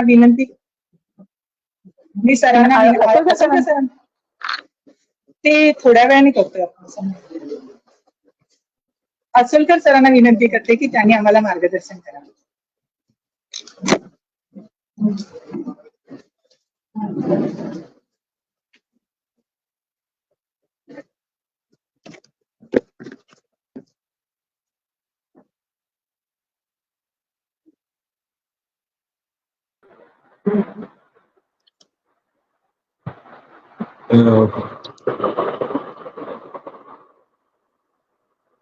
बेसिकली प्रॉब्लेम काय माहिती का, जोशी सरांनी मला सांगितलं नाही की एवढे टीचर समोर बोलावं लागेल, कारण लहानपणी एक टीचर जरी बसली तरी आमच्या तोंडातून आवाज निघत नव्हता. तर इतके टीचर समोर बोलायचं म्हणजे, आणि टीचरनी क्वेश्चन विचारलं की असंबद्ध बोलायचं. नॉर्मली दयाळ होते टीचर म्हणून आपण इथपर्यंत आलो, कारण नाही तर क्वेश्चन विचारायचे ते की बाबा सांगणं पॉसिबल आहे, मे बी ओके तुला डोंट गिव्ह मी काय म्हणतात अशी उत्तर देऊ नको म्हणून, पण ते ठीक आहे, त्यांनी सांभाळून घेतलं. आणि दुसरा याचा एक प्रॉब्लेम आहे, यांनी काय केलं माहिती का की म्हणजे तुम्ही आलाय एक पेपरची तयारी करा, मी दुसरा संजय टाकला तरी पहिले तो पेपर केला विसरून. अशा लोकांना यायला दिलं पाहिजे. आणि आला तरी एक अर्धा पाऊण तासाचं थोडं, म्हणजे आपण काय करतो, आपल्याला काही बोलायचं असलं आपण थोडासा विचार करतो की आता काय बोलायचं, तर हे ते सगळे घालून टाकले. म्हणजे आता काय आहे, याने आधी नेक्स्ट पासून मला आधी बोलायला द्या. बरोबर आहे. नाही तर कसं आहे, ते आता काय बोलावं काही समजत नाही. आता टॉपिक कोणता होता मला हे विचार केलं. मला वाटतं मी कांदा वाटण्याबद्दल बोलू का काही. बरोबर आहे. तर हे जरा थोडं अनबिलिव्हेबल आहे. नेक्स्ट टाइम माझं नाशिया बरोबर मी येणार नाही कुठे.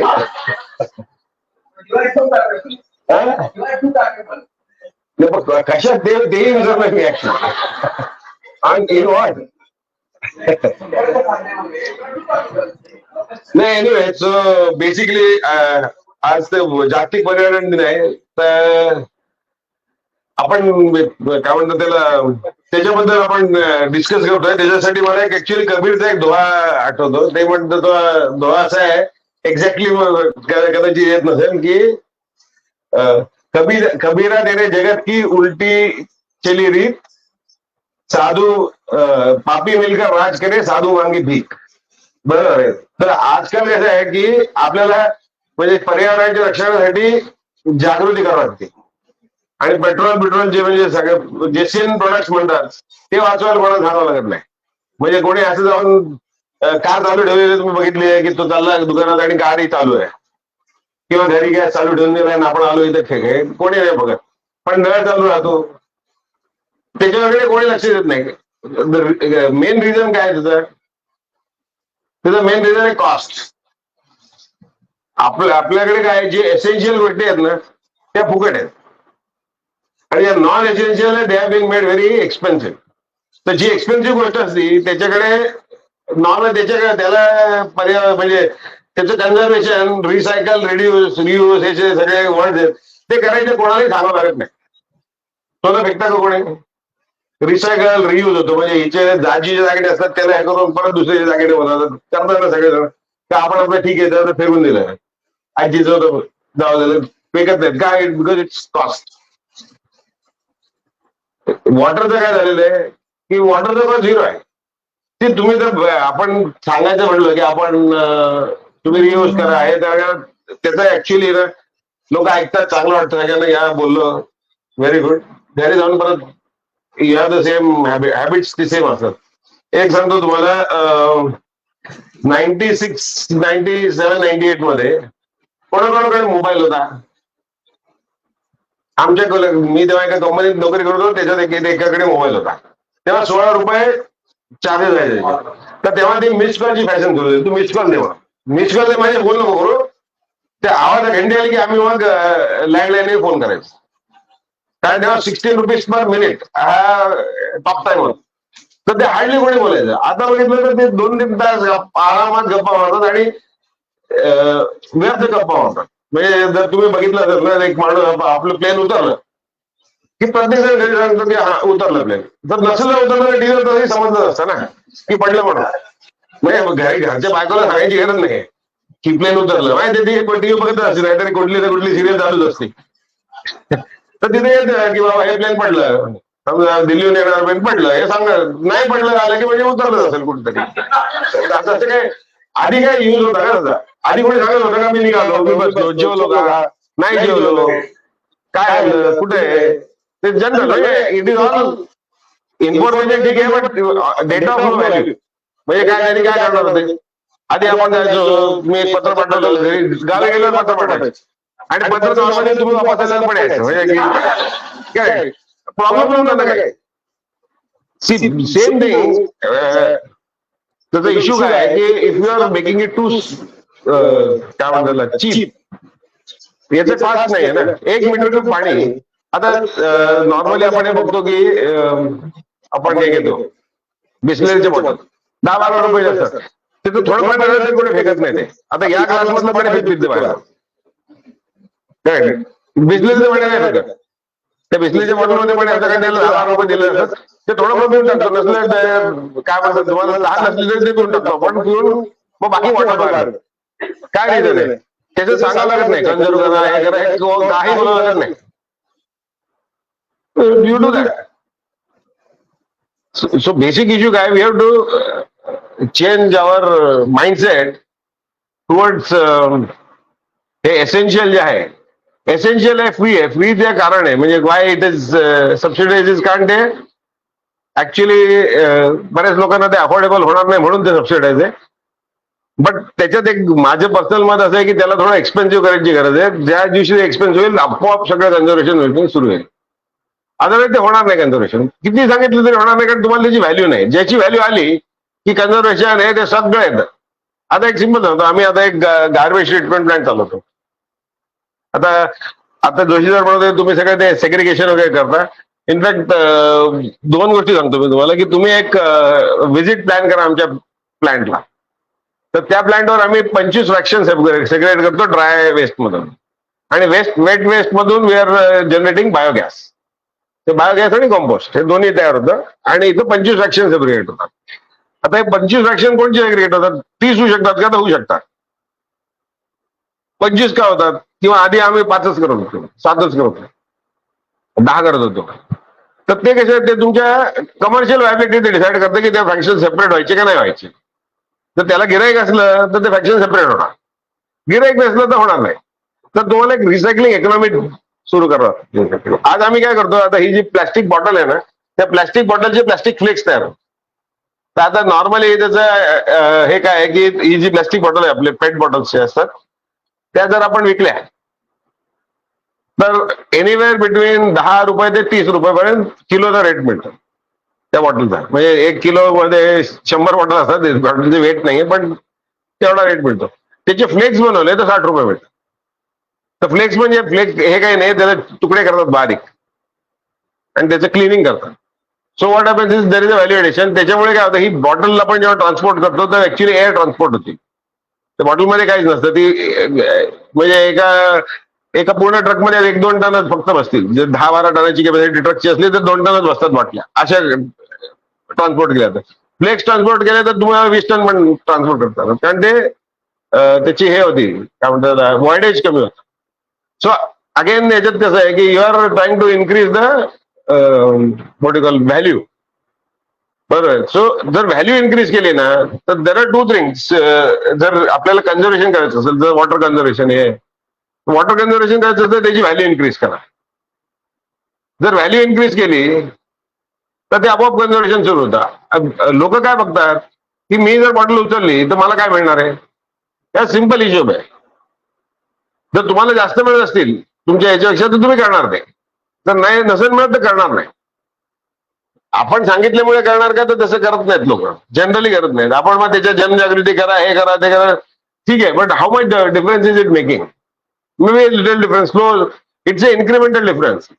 हाय डिफरन्स करायचा असला, हे इलेक्ट्रिसिटीचा कॉस्ट तुम्हाला सांगतो, म्हणजे इथे आपल्या इथं 12,000 रुपये. So we are very conservative about electricity. गोव्यामध्ये 2 रुपये, नोबडी बॉदर. 2-2.5 रुपयाला तुमच्या एसी चालू काय बंद काय काही फरक पडत नाही. इथं आपण बंद करतो, का करतो, कारण 13 रुपये. सो जेव्हा तुमचं बिल 30,000 रुपये आलं तर यू आर वरीड. अरे एवढं बिल काय आलं, मग सगळ्या आरडाओरडा जो घरात की हे असं, मग सगळ्याचं. पण तिथं टोटल 2,000 रुपये बिल आलं आणि ते पण बरेच वेळा येतच नाही. तर मग who is bothered about that electricity? की चालू आहे का, चालू आहे, नाही चालू. सो जिथे हे आहे काय म्हणतात त्याला, where there is a abundance there is no value. म्हणजे आता ते it is true for everywhere. आता तुम्ही रत्नागिरीला इकडे जा, तिथे आंब्याची व्हॅल्यू 0 आहे. 10 रुपयाला आंबा मिळेल, तुम्हाला फुकट पण देऊन टाकेल. इथं आंब्याला व्हॅल्यू आहे, बरोबर. आंबे बघून हे करून बघतात, तिथे कोणी बघत नाही. किलोभर किती पाहिजे, 10 पाहिजे घेऊन जा. Because there is abundance there, so value is not there. आता काय झालेलं आहे आजच्या एन्व्हायरमेंटमध्ये, what he was also talking about is that हे क्लायमेट चेंज आहे, हे खूप what we are talking about, why it is happening. The main reason, बाकी सगळे टेक्निकल रिझन आहेत, पण मेन रिझन आहे कन्झम्पशन आहे. आपण जर हे नोटीस केलं असेल ना, आपलं कन्झम्पशन इनऑर्डिनेटली वाढलेलं आहे. आता कन्झम्पशन कसं आहे की हे 20-30 years back we did not have that consumption. तर तुम्ही if you go back to 80s मध्ये आपल्या गावात ना सॉलिड वेस्टचा प्रॉब्लेमच नव्हता. There was no problem. Solid waste काय आहे हेही माहित नव्हतं लोकांना. कारण तेव्हा काय व्हायचं, जेव्हा आता मी पण जायचो तेव्हा ते आपल्या घरी इव्हन घर असो, लग्न असो, कोणाचं काय असो, तर ते पळसाचे पानं तोडून आणत होतो, त्याचे पत्रावळ्या बनवायच्या आणि पूर्ण गाव ते पत्रावळ्या जायचं. ते द्रोण असायचे, पत्रावळ्या असायच्या, ते भातातच हे करायचं. आणि त्या पत्रावर बाहेर फेकून दिल्यानंतर की रात्री गाय खाऊन घ्यायची, गाई हे खाऊन घ्यायचे. म्हणजे दुसऱ्या दिवशी समजायचं पण नाही की इथं काय होतं म्हणून. तर ते अन्न असायचं ते खाऊन घ्यायचं, कुत्रे गाई हे दे विल ईट. त्यांचं पण पोटावरलं इथं जेव्हा गावाचं पण जेवण झालं आणि तुम्हाला कचरा काय राहिलं नाही, दुसऱ्या दिवशी मंदिर असेल तसं मंदिरातच जायचे तेव्हा लग्न. It was fresh. आज काय झालेलं आहे की तिथे आता ते पीव्हीसी थर्माकोलचे किंवा असे ते प्लॅस्टिकचे प्लेट्स आल्या, याचे ग्लासेस झाले पेपरचे. करेक्ट. आता ह्या सगळ्या याच्यामुळे काय झालेलं आहे की your consumption pattern is increase. म्हणजे actually your doing the same thing. म्हणजे लग्न तसंच होतं, फक्त त्याचे हे बदललेले आहे ना. ते बदलले असल्यामुळे काय झालंय की you are creating new new problems. आपण जे म्हणतो ना की मॅडमनी म्हणलं तेव्हा की नेचरमध्ये ऍक्च्युली दोन गोष्टी वेगळ्या आहेत. एक प्रकृती आहे आणि एक संस्कृती आहे. तर आपण प्रकृतीपासून संस्कृती झालोय. तर संस्कृतीचं असं आहे की ते if you want to do anything you are going to destroy something. Without destruction of nature nothing is possible.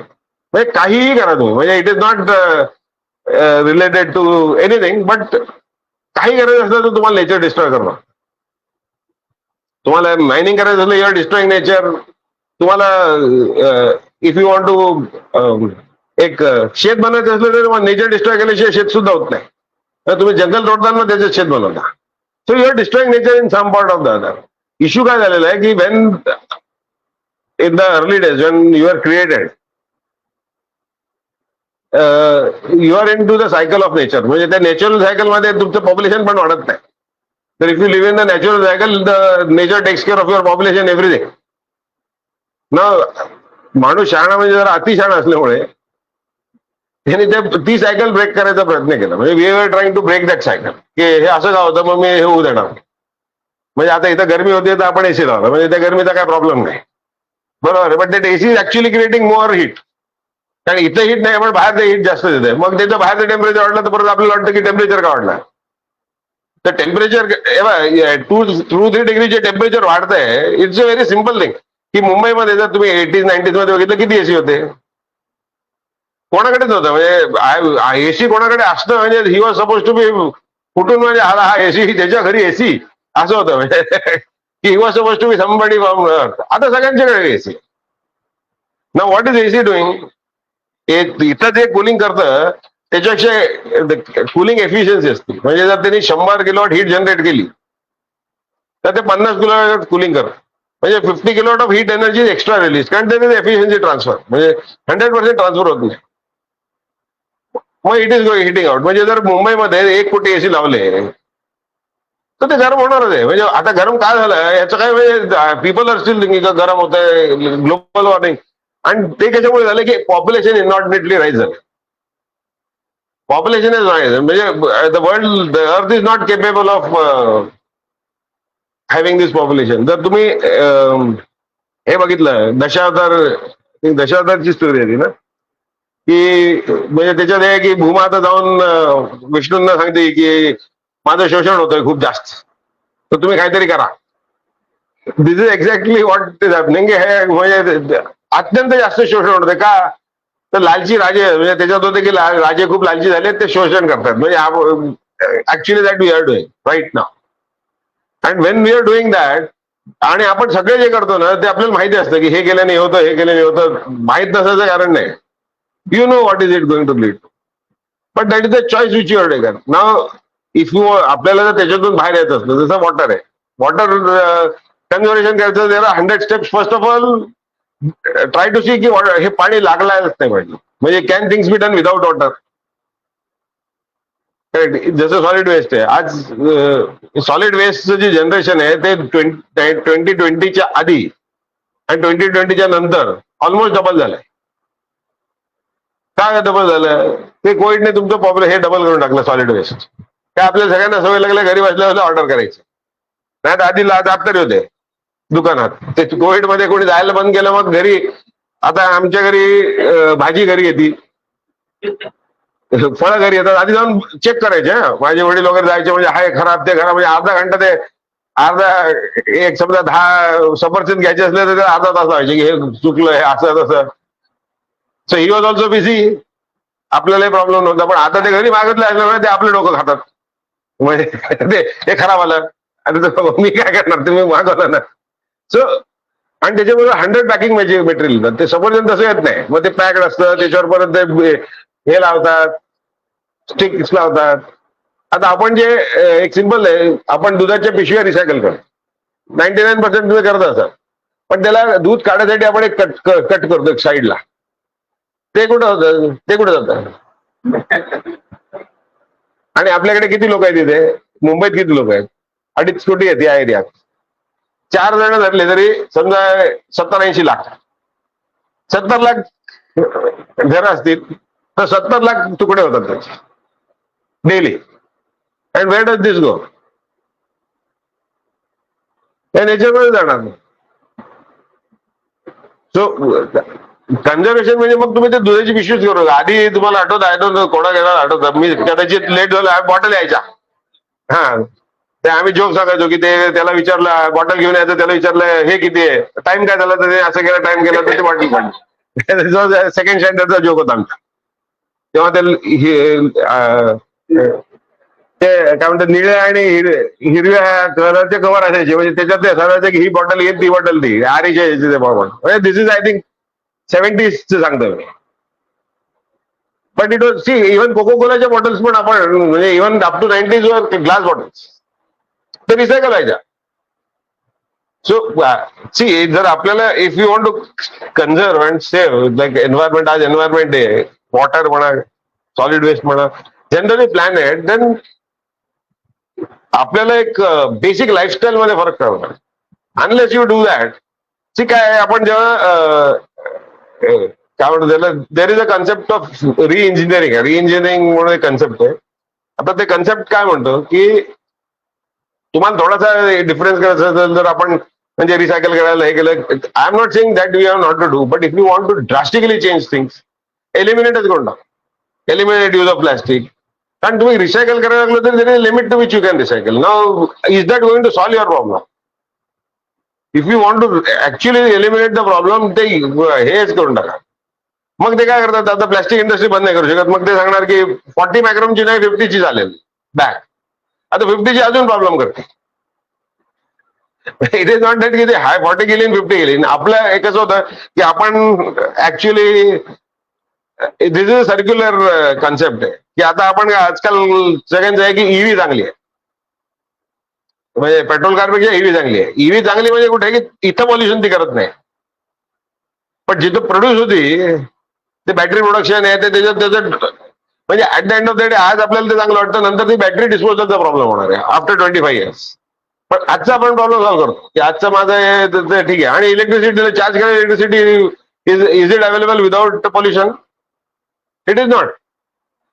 So in some end total काय की आपण हे नाही ते केलं तर त्याचा दुसरा प्रॉब्लेम. म्हणजे ते जे इव्हन काय म्हणतो त्याला आपल्या याच्यात काय म्हणतात हिंदू मायथॉलॉजीमध्ये वगैरे वाट दे थिंक की आपण कुठलंही काम करतो ना त्याची रिॲक्शन आहे, रिॲक्शन होती. म्हणजे गुड अँड बॅड हे वेस्टर्न कन्सेप्ट आहे. हिंदुइझम मध्ये तो कन्सेप्ट नाही की तुम्ही काही ऍक्शन घ्या त्याचं तुम्हाला रिॲक्शन येणार. आता ते चांगली येणार वाईट येणार हे नाही, पण रिॲक्शन येणार त्याची. म्हणजे तुम्ही काही केलं तर त्याचं, because even if you do a good thing it is bad for somebody. म्हणजे somebody did not be main. आता हा म्हणतो आता हे नाही तिथं काय म्हणतो त्याला कांदळवण लावले तर इट इज गुड फॉर कांदळवण आणि ते पक्षी मेला ना तिथे, म्हणजे पक्षीला खायला मिळत नाही. So everything is has both sides of a coin. So is it unidimensional नाही विचार करू शकत आपण की आपण हे झालं तर तसं होईल, तसं होत नाही. बेसिक त्याचं रिझन काय आहे माहिती का, your consumption patterns have gone up. आपण कन्झ्युमिंग इकॉनॉमी व्हायला लागलो. आपली आधी सेव्हिंग इकॉनॉमी होती. म्हणजे आधी जर तुम्ही बघितलं ना एक 10-20 वर्षापूर्वी आपण सेव्हिंग इकॉनॉमी मध्ये होतो. म्हणजे आपण काटकसर करायचो, पिशव्या घेऊन जात होतो मार्केटमध्ये हे घ्यायला, भाजी घ्यायला, काही म्हणजे किराणा माल काही पण घ्यायला आपण मार्केटला मध्ये घेऊन जात होतो. आता कुठे घेऊन जातो? आता काही nobody carries a bag. So this is a pattern behaviour which can easily B change. जर प्रत्येकाने जर बॅग घेऊन जायला सुरुवात केली तर तुमची almost 40-50% of waste plastic which comes in get reduced. आता ते काय म्हणतात, प्लास्टिक नाही करू पेपरची बॅग द्या. Is that a improvement?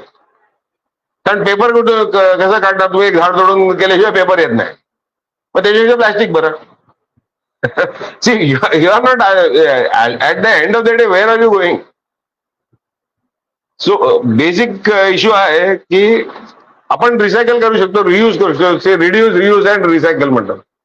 तर if you can reduce the consumption of everything, it is not just म्हणा प्लास्टिक म्हणा वॉटर म्हणा, वी आर हे काय एकदम काय इझिली काय म्हणतात त्याला दिसतं आपल्याला म्हणून आपण बोलतो.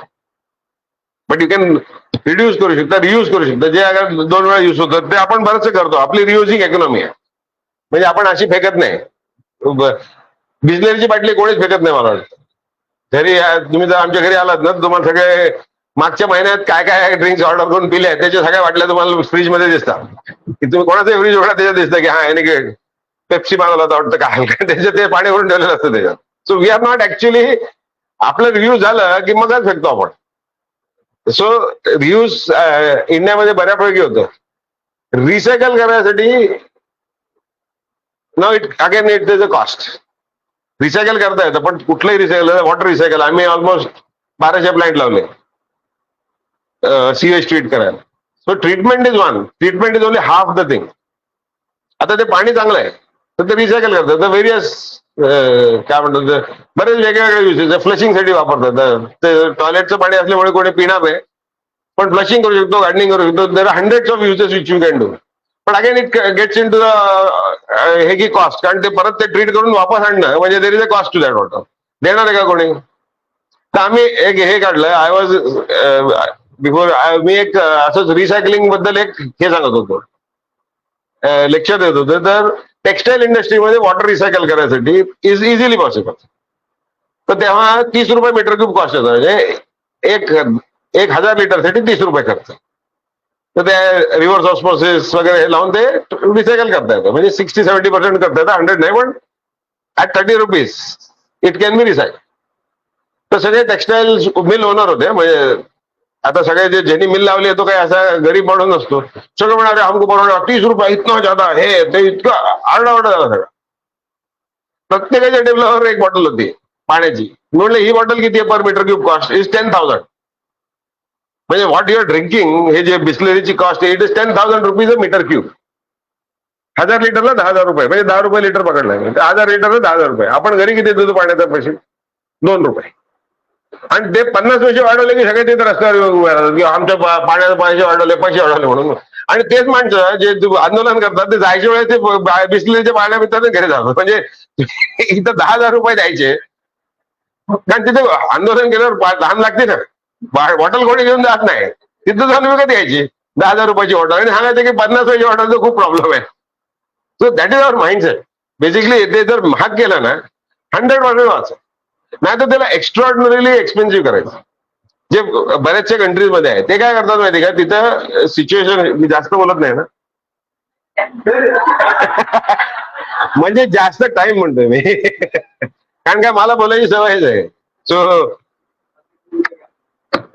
आता संपवतो, कारण टीचर्स आहे म्हटल्यावर त्यांना त्यांच्या भाषेत उत्तर देणं जरुरी आहे की कसं असतं, म्हणजे पोरांना काय वाटतं तुम्हाला कळलं पाहिजे की कसं असतं. ते पोरांना बसवतं 7-8 वाजेपर्यंत रोज. सो काय म्हणत तुम्ही? हा, मी तर त्याच्यात त्यांनी काय केलेलं आहे, त्याचे ग्रेडेशन केलेलं आहे. ग्रेडेशन कसं आहे की जर तुम्ही कन्झर्वेशन हे करायचं असलं तर the lowest rate of the society doesn't consume much, आणि वेस्टेज काहीच नसतं त्यांच्याकडे. म्हणजे जर तुम्ही त्यांचा बघितलं तो काय करतो, 100 ग्रॅम हे घेऊन येईल, त्याला जेवढं पाहिजे तेवढंच विकत घेतो रोजचं, आणि काही वेस्ट करत नाही. म्हणजे तुम्ही जर जे एकदम पुअर फॅमिली आहेत तिथं वेस्टेज 0 आहे, ते काही वेस्ट नाही करत. मग जसं जसं तुमचं हे वाढायला लागतं ना, स्टेटस वाढायला लागतं, मग त्याचा तुमचं वेस्टेज युसेज खूप जास्त होतं. Correct. So there is one theory की आता समजा पाणी आहे तर गरिबांना फ्री द्या, because he anyway not able to afford it. त्याच्याकडे भांडे पण नाही ते वेस्ट करायला, तर त्याच्याकडे भांडे आहे तेवढंच तो स्टोअर करतो. तर he will not waste water anyway. आणि मग जसं घर आहे, like if you are buying a house, locality define करा. समजा तुमची एक लोकॅलिटी वेअर तुमच्या घराची किंमत समजा 10,000 रुपये स्क्वेअर फूट आहे, तर तुम्हाला पाण्याची किंमत तुम्हाला 10 रुपये मीटर क्यूब, म्हणजे आज जे 2 रुपये देतो 10 रुपये. कारण तुम्ही 10,000 या घरात अफोर्ड करू शकता, तर 10,000 हेही देऊ शकता, नाही तर जाऊच नका. मग जर तुमची 50,000 रुपये स्क्वेअर फूटची घर आहे, तर तिथं 50 रुपये द्यायचे. आता समजा जसं अंबानीचं घर आहे अँटेलिया, सो आता बिगेस्ट पॉइंट इज की he spends may be 2,000 crores for his house and still page 2 rupees for the water. मग बेसिकली ते दुसऱ्यावर अन्याय आहे ना. म्हणजे ज्याचा पगार आहे 500 रुपये, तो 2 रुपये देतो, आणि you are earning crore, so you can afford it. Basically idea काय की see it is not that whether it is right or wrong, I am not saying. Basically if you do that, तर जे वेस्ट करतात ना, they will not waste. मी waste करतो कारण I can afford to waste. If you cannot afford to waste, you will not waste. And that is the best way of conserving things. कारण तुम्ही जर बाकी काही केलं ना, यू कॅन टीच मी हे कन्झर्व करायला पाहिजे, but you not do it till you have value in to. ज्या दिवशी व्हॅल्यू असते, आज तो जातो. म्हणजे आज सकाळची सगळं माझ्या आईने जांभळं आणले आणि असे मोठे मोठे झालं, मस्त होते ते. आता काय नॉर्मली आपण काय जांभळं करतो ते फेकून देतो. मी काय केलं, ते बिया काढून बाजूला ठेवल्या. आता काय बाजूला ठेवले, मला वाटलं एवढे चांगले जांभळं आपण 2 झाडं लावू, जांभळाचे मोठे जांभळे येतील आपल्या घरी ना. मी ते बिया कन्झर्व केल्या कारण I found a value in that बिया. कारण ते जांभळ मोठं होतं, ते जांभळाच्या बिया लावल्या. तर ते नसतं तर I would not have bothered. तो बेसिक आयडिया काय की नाही तर मी बिया गोळा करतो का, तर नाही करत. बट त्या का केल्या, आपल्याला आंबा वाचला, मोठा आंबाला मोठं सीताफळ असलं तर आपण त्याच्या बिया काढून ठेवतो. Maybe if you can plant it somewhere you can. बरं, तर ते नाव unless you go to into that, हे रिसायकलिंगचं हे कॉन्सेप्ट होणार नाही. ज्या दिवशी तुम्ही जे म्हणता ना रिसायकल, त्याचा ज्याला बेनिफिट मिळाला ना, 100% रिसायकल करतो. But some benefit in some form has to be transferred back. Whether cash, not cash, that can be discussed. But that benefit has to be transferred. Lastly तुम्हाला सांगतो, आमचा प्लॅन्ट आहे गोव्याला, तुम्ही सगळे येऊन बघा. बेसिकली आपण हे जे बोलतो ना, तर आमचे प्लॅन्ट आहेत, सीवेज ट्रीटमेंट प्लॅन्ट आहे तिथं, वाशी, नैरोळ, इथं सगळीकडे आहे. तुम्ही जाऊन बघू शकता की तिथं जे सांडपाणी येतं त्याची प्रक्रिया कशी होती, ते क्लीन कसं होतं, त्याचा पुनर्वापर काय काय करता येतो. तर एक तुम्ही व्हिजिट करू शकता. इथं सांडपाण्याला पण आहे, तर you can visit that plant. नाही तर सगळे मिळून एक ट्रिप करा गोव्याला. ते ऍक्च्युली खरंच चांगलं आहे. म्हणजे इट इज काय म्हणतो, एक गार्बेज प्लॅन्ट हा रिसॉर्ट कसं, म्हणजे लोक ते हे करत नाही, ते सांगतात ना, आम्ही टॅक्सीवाल्याला सांगितलं ना की गार्बेज प्लॅन्ट मध्ये जाऊ, बोलतो नाही उधर तो रिसॉर्ट असं म्हणतात. ते मोर असतात सरांच्या गार्बेज प्लॅन्टवर. मोर आहे तर ते येतात, मोर पाळलेलं नाही येत, बाहेरून येतात ते. नाही तर मला जेलमध्ये ऍक्च्युली येतात ते. काय हा आजकाल डेंजरस आहे. हा काय करत काय सांगता येत नाही. पहिल्यांदा आधी आणि आपलं हे करून टाकलं, म्हणजे काय गाडी रोडावरून टाकली. तर मी असं गंमत होतं. आणि दुसरं, तर तुम्ही इतके जास्त हे चांगलं काम करताय. In fact we can also contribute in terms of CSR. तर तुमचं CSR ला ऍप्लिकेबल असलं ना, तर तुम्ही आपण actually see basically we need to create a difference in the society. नाही तर आपल्या येण्याचा काही अर्थ नाही. म्हणजे मी जर काहीच करू शकलो नाही तर मग कशाला आला, म्हणजे आले आणि गेले. So we need to create a difference to somebody. It mean not big आहे, पण नुसताच माणूस आला आणि गेला, कोणीच कशाला काही, म्हणजे इट इज लाईक हा किडाही आला आणि तोही गेला, त्याला कोणी विचार हे नाही केला, तसं व्हायला नाही पाहिजे आपण. So may be 5 people, 1 person create a difference in somebody's life. Create a difference काही तर प्लॅनेटमध्ये काही तर डिफरन्स करायला पाहिजे. So wherever that you want to do, we are all, आमच्याकडून जे काय मदत लागेल, पाहिजे असले तर आपण एक अरेंज करू शकतो. बस त्यांना हे करू द्या, तिथे वी कॅन अरेंज दॅट. तुम्ही एक 2 बसेस घेऊन या. काय सकाळी तिथे 2 प्लॅन्ट आहेत, दोन्ही प्लॅन्ट बघून बाकी मग तुम्हाला काय करायचं असेल तर ते मी काय बोलत विचारत नाही. बाकी काय करायचं असेल तर, but you can definitely come. Thank you.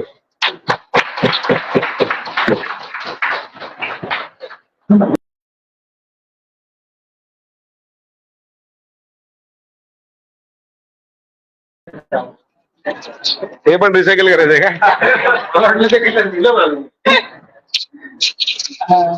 Thank you sir. Thank you sir की आपल्या घरातल्याच उदाहरणांवरनं तुम्ही आम्हाला आपण जी गोष्ट वापरतो त्या गोष्टीला व्हॅल्यू कशी प्राप्त करायला पाहिजे. तर म्हणजे तुम्ही सांगितल्याप्रमाणे जर व्हॅल्यू असेल तर आपण ती गोष्ट व्यवस्थित वापरतो, अदरवाईज नाही. आणि दुसरी गोष्ट तुम्ही सांगितली डिफरन्स, की जर काहीतरी डिफरन्स असेल तरच आपण काहीतरी केलं असं आपण म्हणजे थोडंफार डिफरन्स. आता शाळा अनेक आहेत पण प्रत्येक शाळेची इमेज वेगवेगळी आहे. मग त्यातल्या त्या छत्रपतीने असं कोणती गोष्ट वेगळी केली पाहिजे की जेणेकरून आपलं नाव कुठेतरी होईल. मग हीच एक वेगळी गोष्ट आम्ही केलेली आहे, जी म्हणजे या वर्षापासून आम्ही ई बुक फॉर्म करतो आहोत आणि पर्यावरणाचं पण संरक्षण करत आहोत. तसं प्रत्येक जणच आपल्या पर्यावरणाचं संरक्षण करणं नेसेसरी आहे. ज्या पर्यावरणात आपण राहतो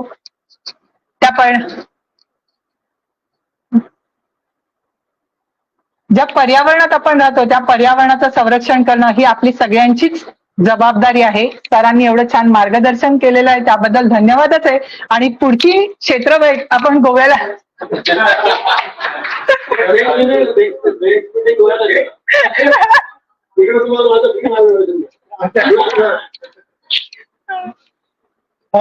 जोक्स अपार्ट, आता आपण आपल्या जे ई बुक केलेलं आहे त्याचं आपण हे करणार आहोत, उद्घाटन करणार आहोत. Yes sir, definitely sir. नाही खरंच या बुक्स म्हणजे सर मी फक्त एवढं सांगते, या बुक्स मध्ये या एका महिन्यात आम्ही हे तयार केलेलं आहे. त्याच्यासाठी आम्ही सांगितलं की जे जे आम्हाला मदत, ज्यांनी मदत, म्हणजे फक्त एकच माणूस सगळं करू शकत नाही. जरी तुम्ही एखादा प्रमुख निवडला तर तो स्वतःचा हेकेखोरपणा नाही दाखवू शकत. तर अनेकांची मतं ही त्याच्यामध्ये नोंदली गेलेली आहे आणि त्यातूनच हे आमचा ई अंक सादर झालेला आहे. मी फक्त तो ओपन करण्याआधी एक जी कविता आमच्या मॅडमनी तयार केलेली आहे ती फक्त एकदा वाचून दाखवते. त्याच्यामध्ये म्हणजे त्याचा सगळा सार त्याच्यामध्ये आहे. वर्षा राणी बरसली मृदुगंध सर्वत्र दरवळला, वर्षा राणी बरसली मृदुगंध सर्वत्र दरवळला, वसुंधरा आनंदली मृदुगंध सर्वत्र पसरला. सुखकारक प्रलयकारक जीवनदायी विविध रूपे तुझी. म्हणजे त्या ठिकाणी आपल्याला कधी पाऊस पडला तर सुख पण मिळतं, पण त्याच पावसाचं जास्त प्रमाण झालं तर शेतकऱ्यांना त्याचं दुःख पण होत असतं. म्हणून सुखकारक प्रलयकारक जीवनदायी विविध रूपे तुझी, चैतन्यमयी प्रकटली मृदुगंध सर्वत्र दरवळला, मृदुगंध सर्वत्र दरवळला. ऋतुजा गवस मॅडमनी केलेली आहे त्यामुळे त्यांचं खूप सारं कौतुक. आणि हेच आम्ही त्याच्यामध्ये देण्याचा प्रयत्न केलेला आहे. प्रत्येक शाळेतल्या शिक्षकांनी, म्हणजे संस्था आहेच पण प्रत्येक शाळेतल्या शिक्षकांनी त्यांच्या शाळेमध्ये पर्यावरणाला जर संरक्षण द्यायचं असेल तर आपण काय केलं पाहिजे. आता सरांनी सांगितल्याप्रमाणे की आमचे 64 वर्ष पूर्ण झाले, मग फक्त 64 झाडं लावायचीत का? नाही. तर काही शाळांमध्ये जागा आहे तिथे ते जास्त झाडं लावू शकतात, पण काही शाळांना ग्राउंडच नाहीये. मग काय करणार आहे? कुंडीत लावू, गोष्ट वेगळी आहे, पण त्या शाळेला जी जमीन आहे त्याचा उपयोग होणार आहे. आणि मी तुम्हाला सगळ्यांना विनंती करते की त्याचं उद्घाटन आपण करावं.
त्यांचंही या कार्यक्रमामध्ये मी स्वागत करते.